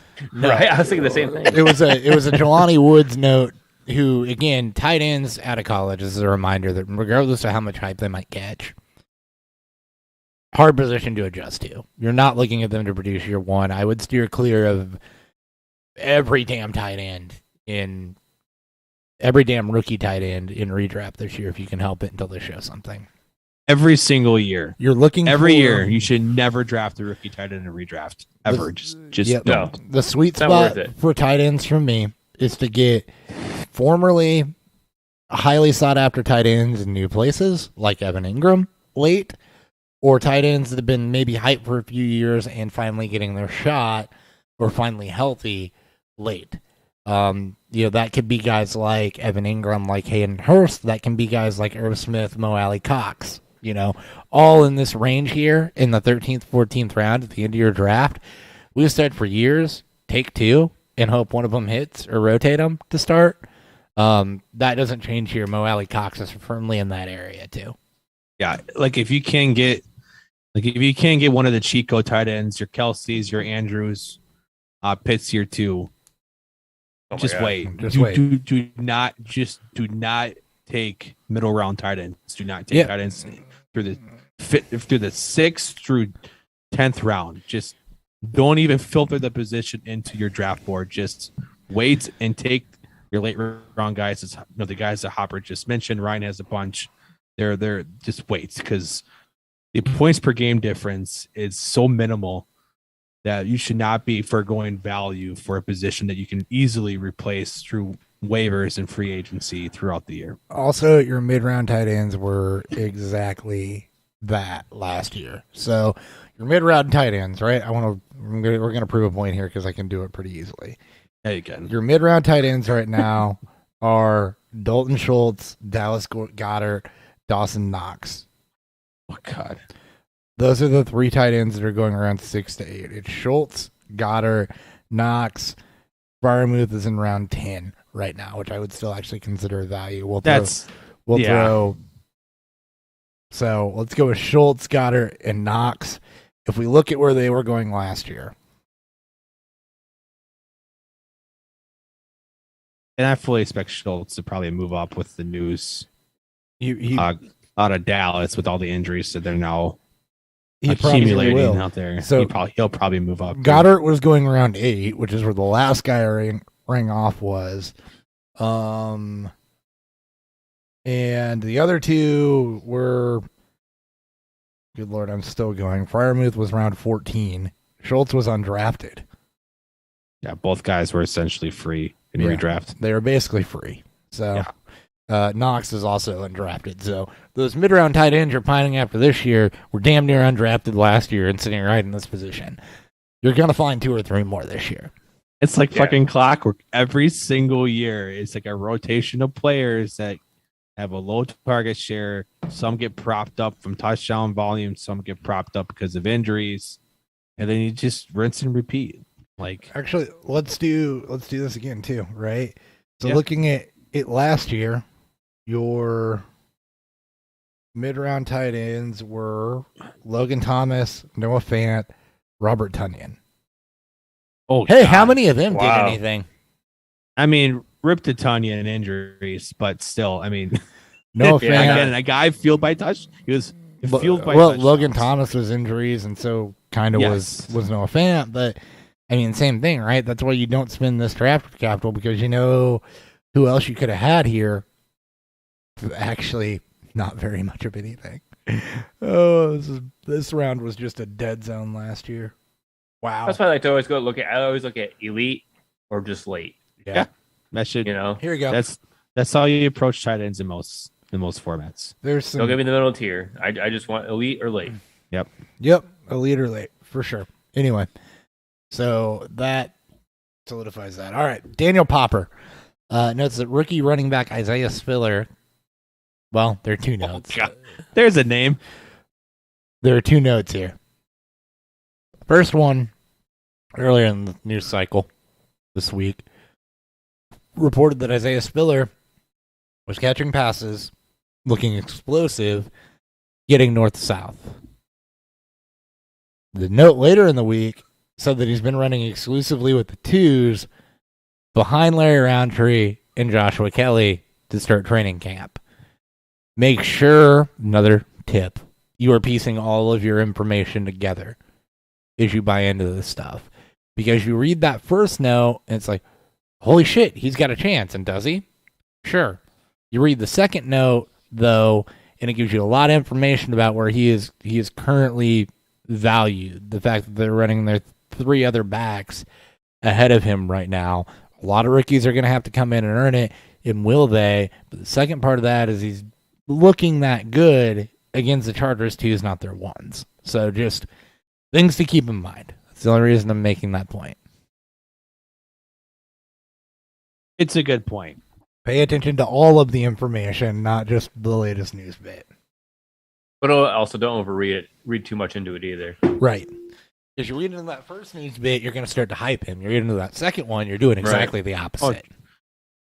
The hype's already on there. I'm, Yeah. I'm already seeing the excuse me, the Spiller Truthers victory lapping this as if he is the true one injury away. Now, granted, I am Ryan's probably more pro than me, but I am of the thought that Spiller is better than both Roundtree and Kelly. So absolutely.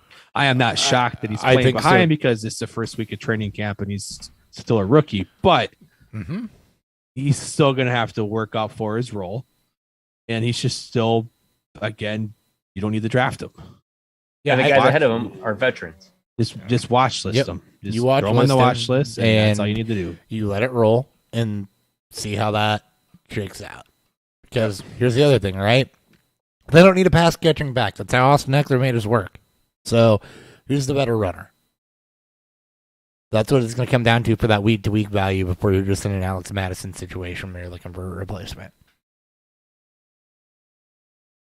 And most handcuffs aren't Madison in the sense where we've seen the handcuff produce, and there is no other competition for him too. So And handcuffing yourself just kind of screws yourself in a way. Yeah, don't draft. You're taking away valuable roster spots. You don't draft anticipating somebody to get injured. You pivot on that later. Yeah, absolutely. Because guess what? The idea should be cover your injuries with some of those other guys that might have value hitting by just being good enough to carve out a role. Mm-hmm. Or if the starter in front of them gets hurt, right? Why then you they get carve out more starters on your team that you can now use to manipulate. Then they carve out a trade for bigger role instead of you don't go from no role injury. I have a role. You go from I have a role that might be limited, and now I have a bigger role. Yeah. Yep. Let's see. Elijah Moore. Well, Mitch Trubisky hasn't been that sharp. It's early in camp. New offense. I'm not concerned about that right now. Both him and Pickett have got a horrible press out of Pittsburgh. Yep. New offense. Early in training camp. Just note it. Zach Rosenblatt writes, Elijah Moore seems to have firmly established himself as the number one receiver. Meanwhile, Corey Davis dropped some pounds, playing lighter. Hopefully helps with injuries some. And Zach Wilson getting a hype videos, throwing bombs. Let's talk about this. Corey Davis right now is a 5th round pick, or a 15th round pick, I think. Oh, I was going to say 5th round? Wow. No, Corey Davis is going late. So is there any want on Corey Davis recapturing some upside if he can be healthy? Do you think that he's around 15? So do you like Corey Davis to outproduce the likes of Robbie Anderson, George Pickens, Nico Collins, Sammy Watkins, and Jamison Crowder? Worth taking for free. Let's start there. Absolutely. Well, sure. I mean, yeah, like if the guy's producing, sure. The best thing about this is that you don't have to draft him. There's no cost to him. No. So there's no need to worry about whether or not he's going to hit. Again, he's your last guy drafted, first guy cut. So yep. And plus, he performed last year too when he was actually healthy. Yep. You know. But Elijah Moore though. Elijah Moore is the one who's in that 8th round of wide receivers, which is why I say you want wide receivers, because Elijah Moore also produced. Also, every really single good. day is a new clip of him doing something. A new bomb catch. Hopper, you and I, same page on this guy. We don't always have the same page. Like we are, and he's going in the 8th round, right? He's going in the 8th round. So my question right with Elijah Moore is, okay, he's going to start to skyrocket if this keeps up. How high does he go before you feel like it's too high? That's a good question. 5th. I'd probably say the 5th round. No, 5th round right now is Hopkins, Williams, Thomas. Godwin will keep going up because he is looking like he's going to be healthy now, and Brandon Cooks. There's so much to still be weeded out to see. Like it's got to be based on how this looks in about a week or two, and how the APA looks. So how high he can go for me right now, today, August 4th, 9:52 p.m., 2022. Round 3. Are you nuts? Are nuts? Fine. Do you want Elijah Moore over DK Metcalf? No. Elijah Moore or Metcalf? Okay, fine. Elijah Moore or Terry McLaurin? And Deontay Johnson right there. It's definitely that. I mean, those are all round 4, right? Round 3 is Pittman, Higgins, AJ Brown. I said 3 was my 2 Too high. far. Okay, Yeah, too yes. high. Oh, okay. Then I'm with you. Round 4 is as high as he could go before I'm out. He can go into round 4 with Metcalf, McLaurin, Johnson, DJ Moore, Jalen Waddle. He can go up into that range, and I'm still totally on board. Yeah. You get up to Round round 4. 3 Perfect. where Pittman, Higgins, Brown, Allen are, I'm out. Yeah. I don't expect them to go. I expect his ceiling of his ADP ceiling around 5. Highest. Which is where Hopkins, fifth. Mike Williams, Michael Thomas, and Chris Godwin all are right now. As of right now, yes. I think he could easily be Thomas better and than all Godwin of to move them. up. Yeah, I expect Thomas. Thomas, he's healthy. Godwin. There's been nothing but positive reports, especially with Godwin's the same boat. Both of those guys are going to move up probably at least one round, if not 2. And They will, and that's going to push mid round 3. DJ Moore and Jalen Waddle down into the 5th, and that's going to make that 5th round a sweet spot, I think. And DJ Moore's got a lot of hype. Him and Baker, Oh my a God. lot of positive the last week and a half, or last week since Baker's been there. So Yep, and round Jalen 5 Waddle actually receivers, should come that's- down some too. So Waddle will probably just move back. Yeah, Waddle will probably just move back because of the wide receivers moving up. yep, organically, be interesting to see how this sits. James Washington, broken foot, expected to miss 6 to 10 weeks. It is a Jones fracture, which we've seen plenty of wide receivers struggle to come back from. Julio Jones had this. Didn't Sammy Watkins have this early on too? I think so. Just assume Sammy Watkins has had about every injury. He had battle foot injuries early. Him and Cooper were both the same. They both Cooper battled was the early same career way. foot injuries. Right. Yeah. And this is exactly what that is. He was going to be filling in for Gallup. Gallup already ruled out for week 1. Jalen Tolbert. Jalen Tolbert. Now, the other thing I did in a dynasty league this week, though, is I also picked up Noah Brown. Because Noah Brown is probably my favorite to start is the wide receiver 3. And here's the thing about Noah Brown, too, that a lot of people may not realize. This year's No- Cedric Wilson. I was thinking the same thing. Yes, but here's the other thing with Noah Brown, right? Noah Brown's a 2017 draft pick. He came out early, and we chastised him for it. From Ohio State too, right? Yeah, Yep, we went hard at Noah Brown for coming out early. Because we thought he was young, was going to be a developmental piece, had a lot of talent, but was way too raw and should have stayed in school another 2 or 3 years and developed that some, then he could have been a high round pick. He has been with the Cowboys his entire career. He is on his second contract, is a late round draft pick, and has been with one team, which tells you that they like him. So Noah Brown coming in as the wide receiver 3 is something I'm definitely paying attention to if there's positive reviews coming out of camp, because this is a team that will throw 650 times and not think twice about it. It is a boost for Dalton Schultz, and it's huge for Jalen Tolbert, as we talked about. Jalen Tolbert should be considered. Well, how high can he go? Where do you want him? Do you want him in the Cooper, Jerry Jeudy, Darnell Mooney, Marquise Brown range? No. Lower. I'm with you. All right, let's go down a bit. Around 10 plus. Yeah, absolutely. Okay. How Double digit about rounds. Yeah. below that? Gallup's going 10:04. Gallup, Tony, Drake London. What about round 12? Tony's still going. Oh man, he's gonna move up to single digits with all of his hype too. Round 12 would be Christian Watson, Tyler Boyd, somehow Calvin Ridley. Yeah, I'm okay with that. Sky Moore's down there too. Some of these guys are going to move up. Calvin Ridley. Devontae Parker's there. Landry's there with I think that probably around Valdez Scantling, Hardman, McKenzie. That 12-13 range is where I think you can get Tolbert. And I think is the wide receiver 2 in Dallas. You're happy with that because guess what? There's a great chance he outperforms that, especially early season. Yeah, he is the quintessential. If you go heavy running back, you go Tolbert, kind of help smooth you over until you get through the Michael Gallup injury. Then, Tolbert was a 3rd round pick. Like Dallas took Tolbert day 2. That is a high praise. Gallup was the same round when they took him back in 2018. Hasn't been able to stay healthy. Mm-hmm. It's like we just can't assume that Gallup's going to just have his complete role if he's out for 6+ weeks. No. If Tolbert performs early on, Yeah. what's to say that Tolbert just can't hold on to that role? So Yep. And any plays in, I expect him to. I mean, it depends on what they'll do with Lamb, but so Tolbert's not an inside-outside guy too. even round 11, right? Round 11, you're fighting between who is going to be opposite Michael Thomas for the Saints. Traylon Burks, who's looking like he's going to have a slow start right now, and Devontae Parker in New England.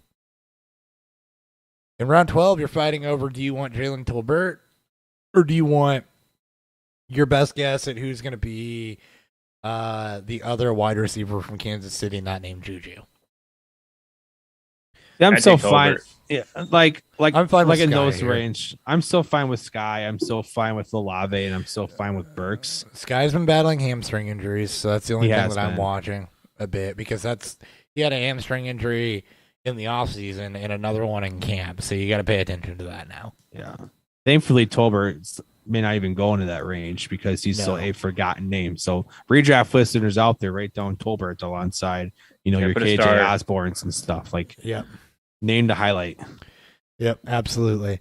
And we'll keep an eye on the draft capital of some of these guys. We will do ADP check-ins every week from now to the start of the season. This is kind of where we're setting everything up. Speaking of the weekend, Sean McVay says he looks at it as they have two starting running backs. Hello, Henderson Akers, running back by community. Interesting value.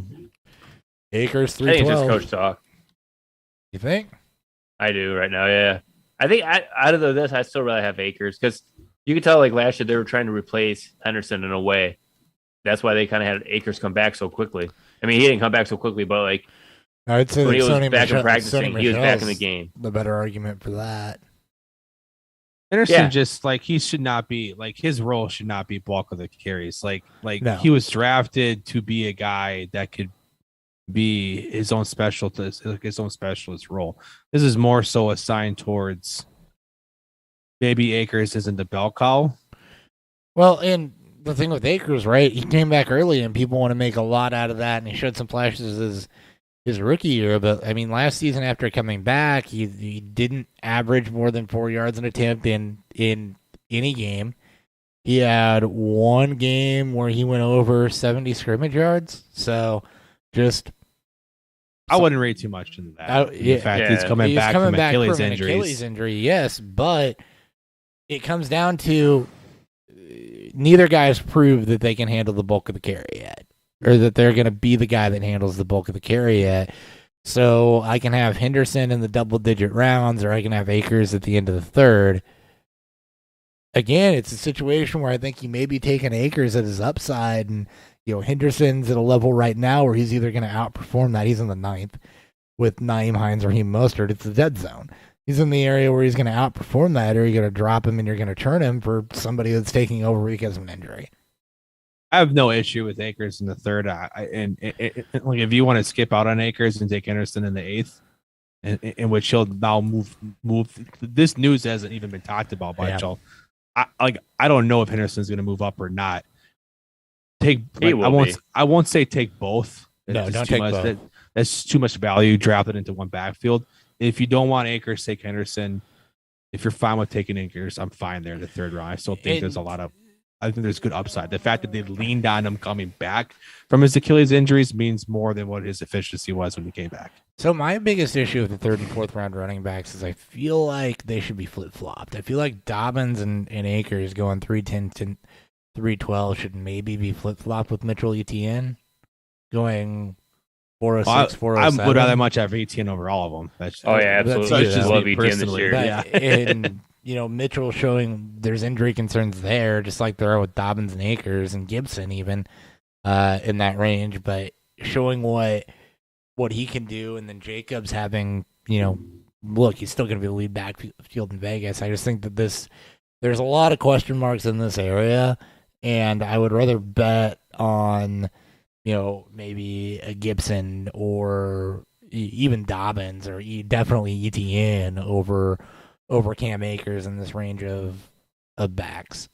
It gets. I'll say this. It gets gross. Like Etienne, I'm fine with Akers and Dobbins. I'll take the chance on the injury with the upside they have there. Gibson scares the shit out of me with whatever the fuck Washington wants to do. Mitchell, I think, is priced perfectly. How do you too? Josh will probably fall down. Jacobs will fall down. Clyde's going too high. Damien's going too high. Brees Hall is probably should come up a little bit. Oh, he should definitely come up. I mean, there's been no news. There's been some small Michael Carter is hurt news, but that's it. Like there's been no news to move him up or down. That's true. That is true. Good That's and bad, nuts. I guess.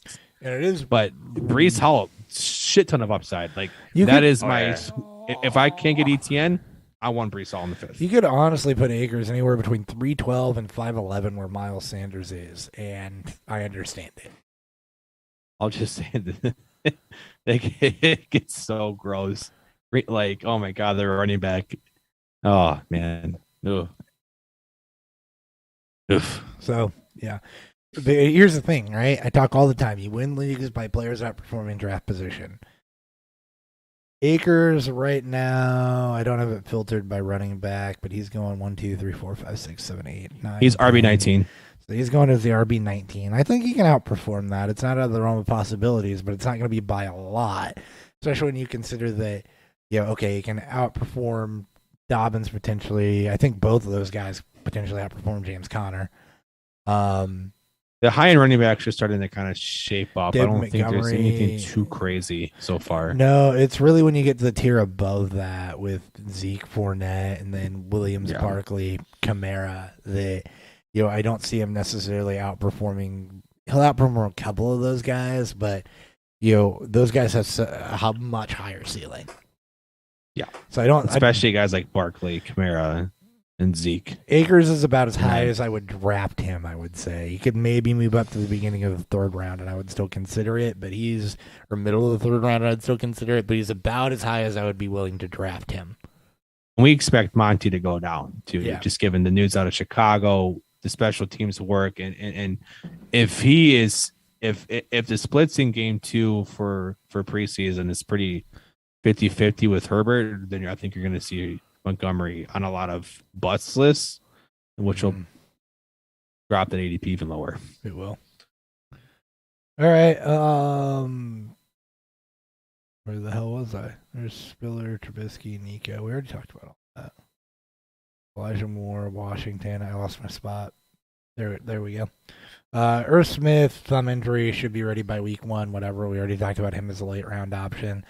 Steelers kicker Chris Boswell, 4-year, $20 million extension. As far as kickers in your dynasty league go,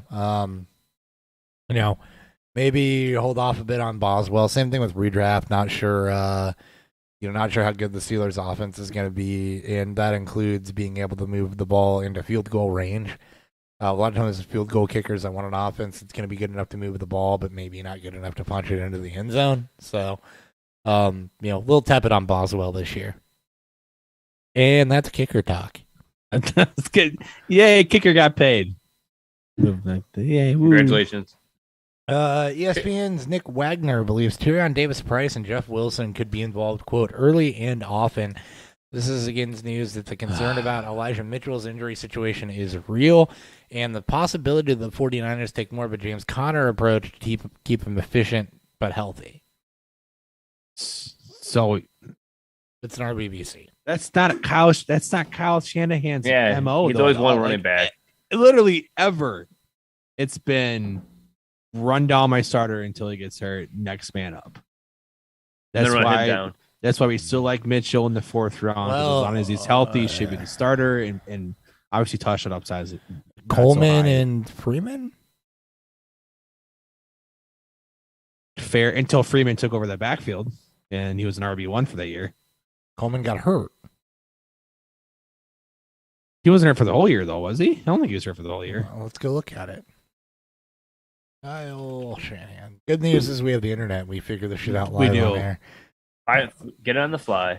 So in Atlanta 2015-2016, he was the offensive coordinator there. And Devonta Freeman had 265 attempts, 1,000 yards. Tevin Coleman played 12 games that year, only 87 attempts. But he caught 2 passes. So yeah, Coleman was more of a. All right. Yeah. And then 2016, Freeman 16 games, Coleman 13 games. This is the one. 40. Freeman was still RB1, I think, all that year. Yeah, it was 940 scrimmage yards for Tevin Coleman, and it was 1,400 for Freeman. It was an RB1. Coleman was just an RB2. So the thing is still, Mitchell in the 4th round is still good. Yes. And you should try to. You should still be trying to get Price, Wilson, and these San Francisco backs. Get Price later. Yeah. Just stash. Wilson, like when his number gets called, if he's clearly the 2, that he's going to perform, but you'll be able to He'll have at least 1-2 touchdowns. You'll be able to get him on waivers. I've done it 3 years in a row. Yeah, right. He's always good for that 12 carry. Including in Dynasty. I've probably cut and re-signed him more than anybody else in Dynasty. He's going to get like 12 carries, 68 yards, 2 touchdowns. You're like, all right, he's an RB1 this week. Thanks, Jeff Wilson. And then he'll get 1 carry the next week when Mitchell's back. All right. Let's talk Bucks for a second. Chris Godwin looking like he will be ready to go week 1. That's just freaking nuts. Russell Gage, uncoverable, and they signed Julio Jones. Who's getting a lot of early work with Tom Brady. A lot of early work. I'm just tight end. They're going to run 4 receivers. Cameron Brate. But a tight end. Just put him back on my Dynasty roster. We all knew you would. They're just going to run Julio, as a move tight end and not have a tight end at all. In your league, I put him on my good Dynasty roster. Insurance, I guess. No, I think that this is a tough one. Godwin's going to come along slow. They're not going to rush him back in. He could be seen in pinch hit duty, so you got to be wary of that. Julio Jones, we don't know what he has left in the tank. Look, Gage, regardless of the hype, is going to end up buried if they have a full complement of healthy wide receivers. The play on Gage was always Godwin's going to miss. They didn't sign anybody. He's going to absolutely blow up. When you plug in Julio, that completely changes that narrative. That completely changes that scenario. And if Godwin's healthy, that definitely changes that narrative in that scenario. Because you can't put them all on you can't put all. I guess you can't put all 5 of them on the field with a running back. Evans, Julio, Godwin, Gage, all 4 of them, whatever. But Tom Brady is not going to support 4 wide receiver 2s or higher. So, no, God, the amount that he supported last year, like it's don't reach on Julio. Gage should obviously drop back down to double digits. Julio's a fine late round pick. This is a situation to watch through training camp. I'm not even going to try to assess this right now. That's fair. This is going to be something to watch through training camp and see how Godwin's progressing before we even try to assess it. Check in with us in 2 weeks. Travis Etienne has been the star of Jaguars training camp so far. Dan, go ahead. He is. If you miss out on Swift in round 2-3, Etienne is this year's DeAndre Swift. He proved to be a pass catcher in college. His final 2 years, over 100 targets. Gets to play with his boy Trevor Lawrence in more of a non-distracting offense with now Doug Peterson. You have James Robinson coming back off of his own Achilles injury. It's Etienne all the way. And Kurt, there's a lot of hype around Kurt there too. Jacksonville's offense could be this year's Cincinnati, where you start to see what they want to do all be put together, and a lot of players paying off of their ADP. Lawrence paying off on his, Kurt playing off on his, especially Etienne paying off on his. They've got good coaching, and I think they're going to surprise a lot of people. I think you have to like Etienne, especially given the pass catching upside. Round 4, he is the perfect, like, if you go wide receiver heavy early, you can still get hero RB and Etienne in round 4, maybe even reach for him in round 3. Like, I love Etienne this year. A lot of upside. Yes, there's risk, but that's the game of playing with running backs. It's always risk. So just go for upside. Even with the news of like James Robinson coming back and being ready for week 1, I'm still all over Don't Etienne. care. Don't care. Don't care. Yep. I'm good. I want Robinson to be just fine, healthy, and be productive. I still want the pass catching back in this offense because they'll be behind. Yep. Giants. Wan'Dale Robinson has been, quote, the star of the Giants offense throughout training camp. We're in Saquon Barkley. Saquon Barkley. Barkley. Whoa. Come here, boy. Looks very good early in training camp. Barkley's a popular pick to outproduce 4th round ADP. Oh, I love Saquon Barkley this year. I can see him getting a bounce back all the way to the RB1 this year. He's 208 right now as the RB12. I don't know how much higher he's going to get to. Maybe his ceiling is Joe Mixon, Swift at RB7, RB8 at the back end of the first, but still take him over those two. Right now, Barkley anywhere outside of round 1 is value. Like this, still one of the greatest running back prospects ever. I mean, just like you get one of the top 3 backs and Saquon Barkley in the next round. It's you like, can literally go. You could go McCaffrey, Barkley, Burnett, or Zeke. It's maybe receiver, nuts. And then ETN. Your 1, 2, and 3 RBs could be CMC, Barkley, and ETN. You could also grab Chaser Jefferson in that first round, and then go with Barkley and Zeke. Yeah. Oh, this is why I've been I'm telling you. So you go Chaser Jefferson, Andrews in the 2nd, Barkley in the 3rd. Andrews in the 2nd. What? Mark Andrews in the 2nd? I didn't go that high. Not a snowball's chance in hell am I taking a tight end in the 2nd round. Unless it's heavy premium. And even what's premium? He is 212. Really? He's going back 2nd, but I would rather take Kyle Pitts in the 4th round. So if you're gonna go elite, yeah. Yeah, if I'm going elite tight end, at least give me the 1 round discount. And here's the thing in standard leagues we got to talk about with Andrews since you brought it up. He's going at the 212, right? Yep. Okay, but you taking him over Tyreek Hill, Mike Evans, Keenan Allen, AJ Brown, T. Higgins? I want Mike Evans for sure on that end. And I would also take Keenan Allen, AJ Brown, and T. Higgins. And here's the thing, right? You're looking at, if you're taking tight ends that high, you look at where they rank with the wide receivers, because people talk about positional viability. Most of you are playing in 12-team leagues. There are 3 teams that are going to get a potentially elite tight end. It's been that way for years. And one of those teams is going to have an elite tight end that you didn't think was going to be an elite tight end. And they're going to miss out on either a high-end running back or a high-end wide receiver, which is going to kill that advantage. The other 8 teams in that, or the other 9 teams in that league, if you're running your leagues right, 3 of which should make the playoffs, are going to have middle-of-the-road tight ends, which we just talked about. You can get them in the late rounds. I'm not against elite tier tight ends.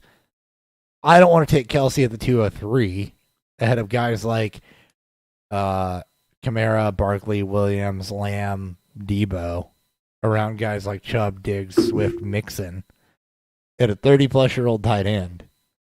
And I don't necessarily want to take Andrews back into the 2nd either.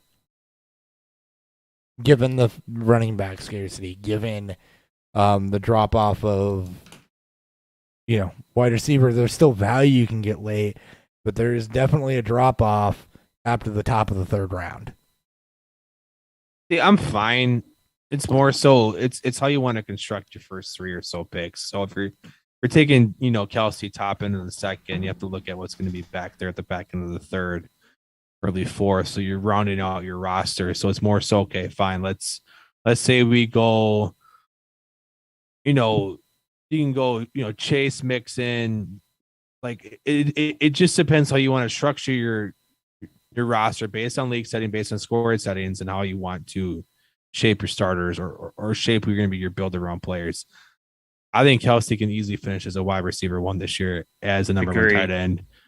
Andrews, I'm not as confident. Just if you look at the splits between Jackson and Huntley, it's not so great.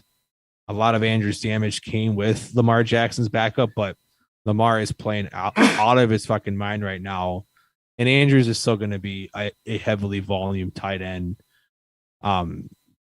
Pitts in the fourth is probably my biggest sweet spot, especially if I don't get Kelsey or Andrews in the second, or if I'm okay more so skipping with Andrews, but Kelsey, Pitts, it's as we mentioned earlier, is elite tight ends or wait until the late. Yeah, and that's what we're gonna shape up.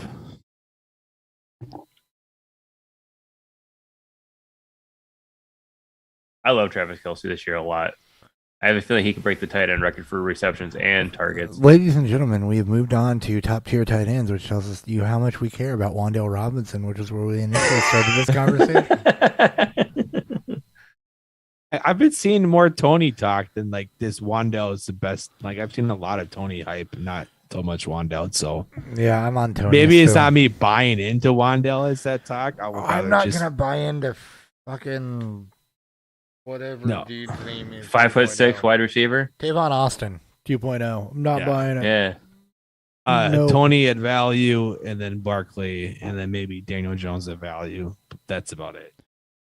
Okay, moving on. Greg Roman said Lamar Jackson is throwing the best he's ever seen him. Multiple reports of tighter spirals and more zip on his balls. More accuracy again with Lamar Jackson. I don't want to repeat all my rants. It's that if you take that next step as a passer, he is the dynasty quarterback.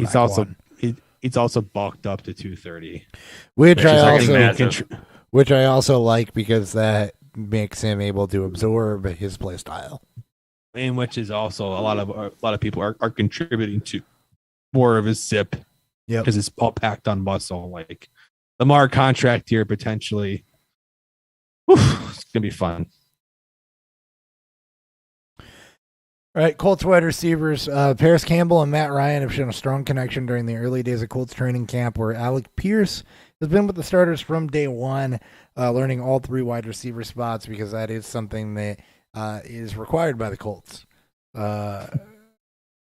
Why did I have a note there about Robert Woods being totally back to normal with the Colts? I think that was a copy paste there. Anyway. Yeah. Whoops. Anyway. See. Paris Campbell, Alec Pierce. We know Michael Pittman. We've talked about him several times on the show. He is going the end of the third. Are we taking another Colts wide receiver? Paris Campbell right now appears to be undrafted. That should change. And Alec Pierce is going in the 14th round. First off, Paris Campbell absolutely should be drafted. This is a guy that, as long as he's healthy, has a bunch of upside, and I think that you can absolutely take him up, probably even into the 10th round, where Gage, Claypool, Lazard, Kirk, Gallup, and Tony are going. Yeah, because it totally feels like Pittman and Campbell are your clear 1 and 2. Yeah, and Pierce is going to get the opportunity to learn the role as a rookie, and you look at him for year 2 or maybe some week to week if Campbell gets hurt again or something happens with Pittman. And then my other truth or status guy, Ashton Doolin. Oh, yeah. Also getting a lot of hype here, too. Just saying. He was an all-pro. He was an all-pro. Special teams. This guy got a second-round tender. Yeah. So, keep an eye on that this Colts battles as training camp rolls on, because there's going to be somebody else there that I think is worth getting, especially with Matt Ryan under center, outside of just Allie Cox and Pittman. There's going to be another wide receiver there that's going to have some wide receiver 3-4 flex type upside. You might be able to get him double-digit rounds. Circle Paris Campbell with your Osborne and no, you're exactly right. Yeah. If Campbell can stay healthy. Like Campbell has to stay healthy. That's fine. If he's healthy, I will play that game with round 15. He's right there with Osborne and Tolbert. There he is. Oh, and Tolbert, I think, has the higher upside out of those three. But yeah, I agree. Early on, especially. Osborne higher floor, probably Tolbert highest ceiling. Okay. You want to talk about Ramondre Stevenson again? Because this is actually where I had that note. Maybe for those that decided to listen to the second hour of the show instead of the first one. No. Okay, great. Kenyon Drake expected to maintain a significant role in the Raiders' backfield. I don't know what the significant role is. Did he play today? Better than Zamir White? You know, Don't talk crap about Zamir White. Come on. Zamir All White right. played in the Hall of Fame game. I mean, Zamir White, like 11 carries in the Hall of Fame game compared to Drake getting 5 and Jacobs getting 5. It's just saying Zamir White firmly RB3. Yep. For now. If you're leading the Hall of Fame game In touches, carries, that's not a you're good sign probably for not you. starting. It means you're probably a rookie firmly in that third spot. And I still don't really care about the third straight running back in Las Vegas. Sorry, Ryan. Aw. I wouldn't care who it was. It was either him or Jacobs or White or Drake. It don't matter. Just All right. please someone start. It'll be Jacobs. I think for all the everything that's been made out of the Raiders' backfield, it's going to be exactly the same as it was last year with Jacobs throwing and Drake mixing in. And we're always yelling about why Jacobs isn't getting more uses in the passing game. It's like, come Watch him get same. like used this year. He's an RB1. rinse and repeat. Who Jacobs? That'd be great. Yeah. I traded for Jacobs in a lot of places because he's very cheap. The Athletics' Michael Shanduger reports that Geno Smith ran with the first team offense, but Drew Lock is not sitting back, just taking it. Pete Carroll has said something is going to happen. He's not sitting back, Chick's taking it. Drew Lock has firmly asserted himself and not just taking it. He's right into the conversation. Pete Carroll with the ultimate coach speak of something's going to happen. We'll see what. Of course. Huge vote of confidence. The most I don't give a fuck quarterback competition, I think, almost ever. Yep. For me. Yeah. All right, last one. ESPN's Mike Triplett reports that Slant Boy looked fluid and had no noticeable braces or wrapping around the left ankle at training camp. Round 4, I think it's where he's going. Yeah. Five. Round 506, wide receiver 21. If there is, that'll come up. That'll very much come up. Oh, yeah. Name cachet alone and finally healthy and happy. Thomas is about to be a value for a lot of people that took him earlier on, I think. He's going to step right back into that role. Here's the thing about the Saints, too, that's a little weird. They're going to have a wide receiver core of Thomas, Olave, and Landry. Actual wide receiver core. That's actually a pretty good pretty strong. It's a very good receiving core, actually. Mm-hmm. You guys are. I'm about to get bought back into New Orleans. God damn it! I'm about to be right back on this Jameis Winston hype train. Oh yeah, woo woo! But I never should have left. We're gonna be eating some W's. Ow. All right. Realized I was doing half the podcast like a Ron Rivera press conference. Because I got my notes on the left monitor instead of the center one. All right. That's all we got for today. Thank you guys for tuning in. I am your host at Pure Fueled Hop, as always, joined by at 30BFF at Ryan Miner _FFB. We said we're going to do quarterback rankings. It's a 2-hour show. We're not going to do that. We'll talk ranking strategy when we have more time. That was not this week. Yep.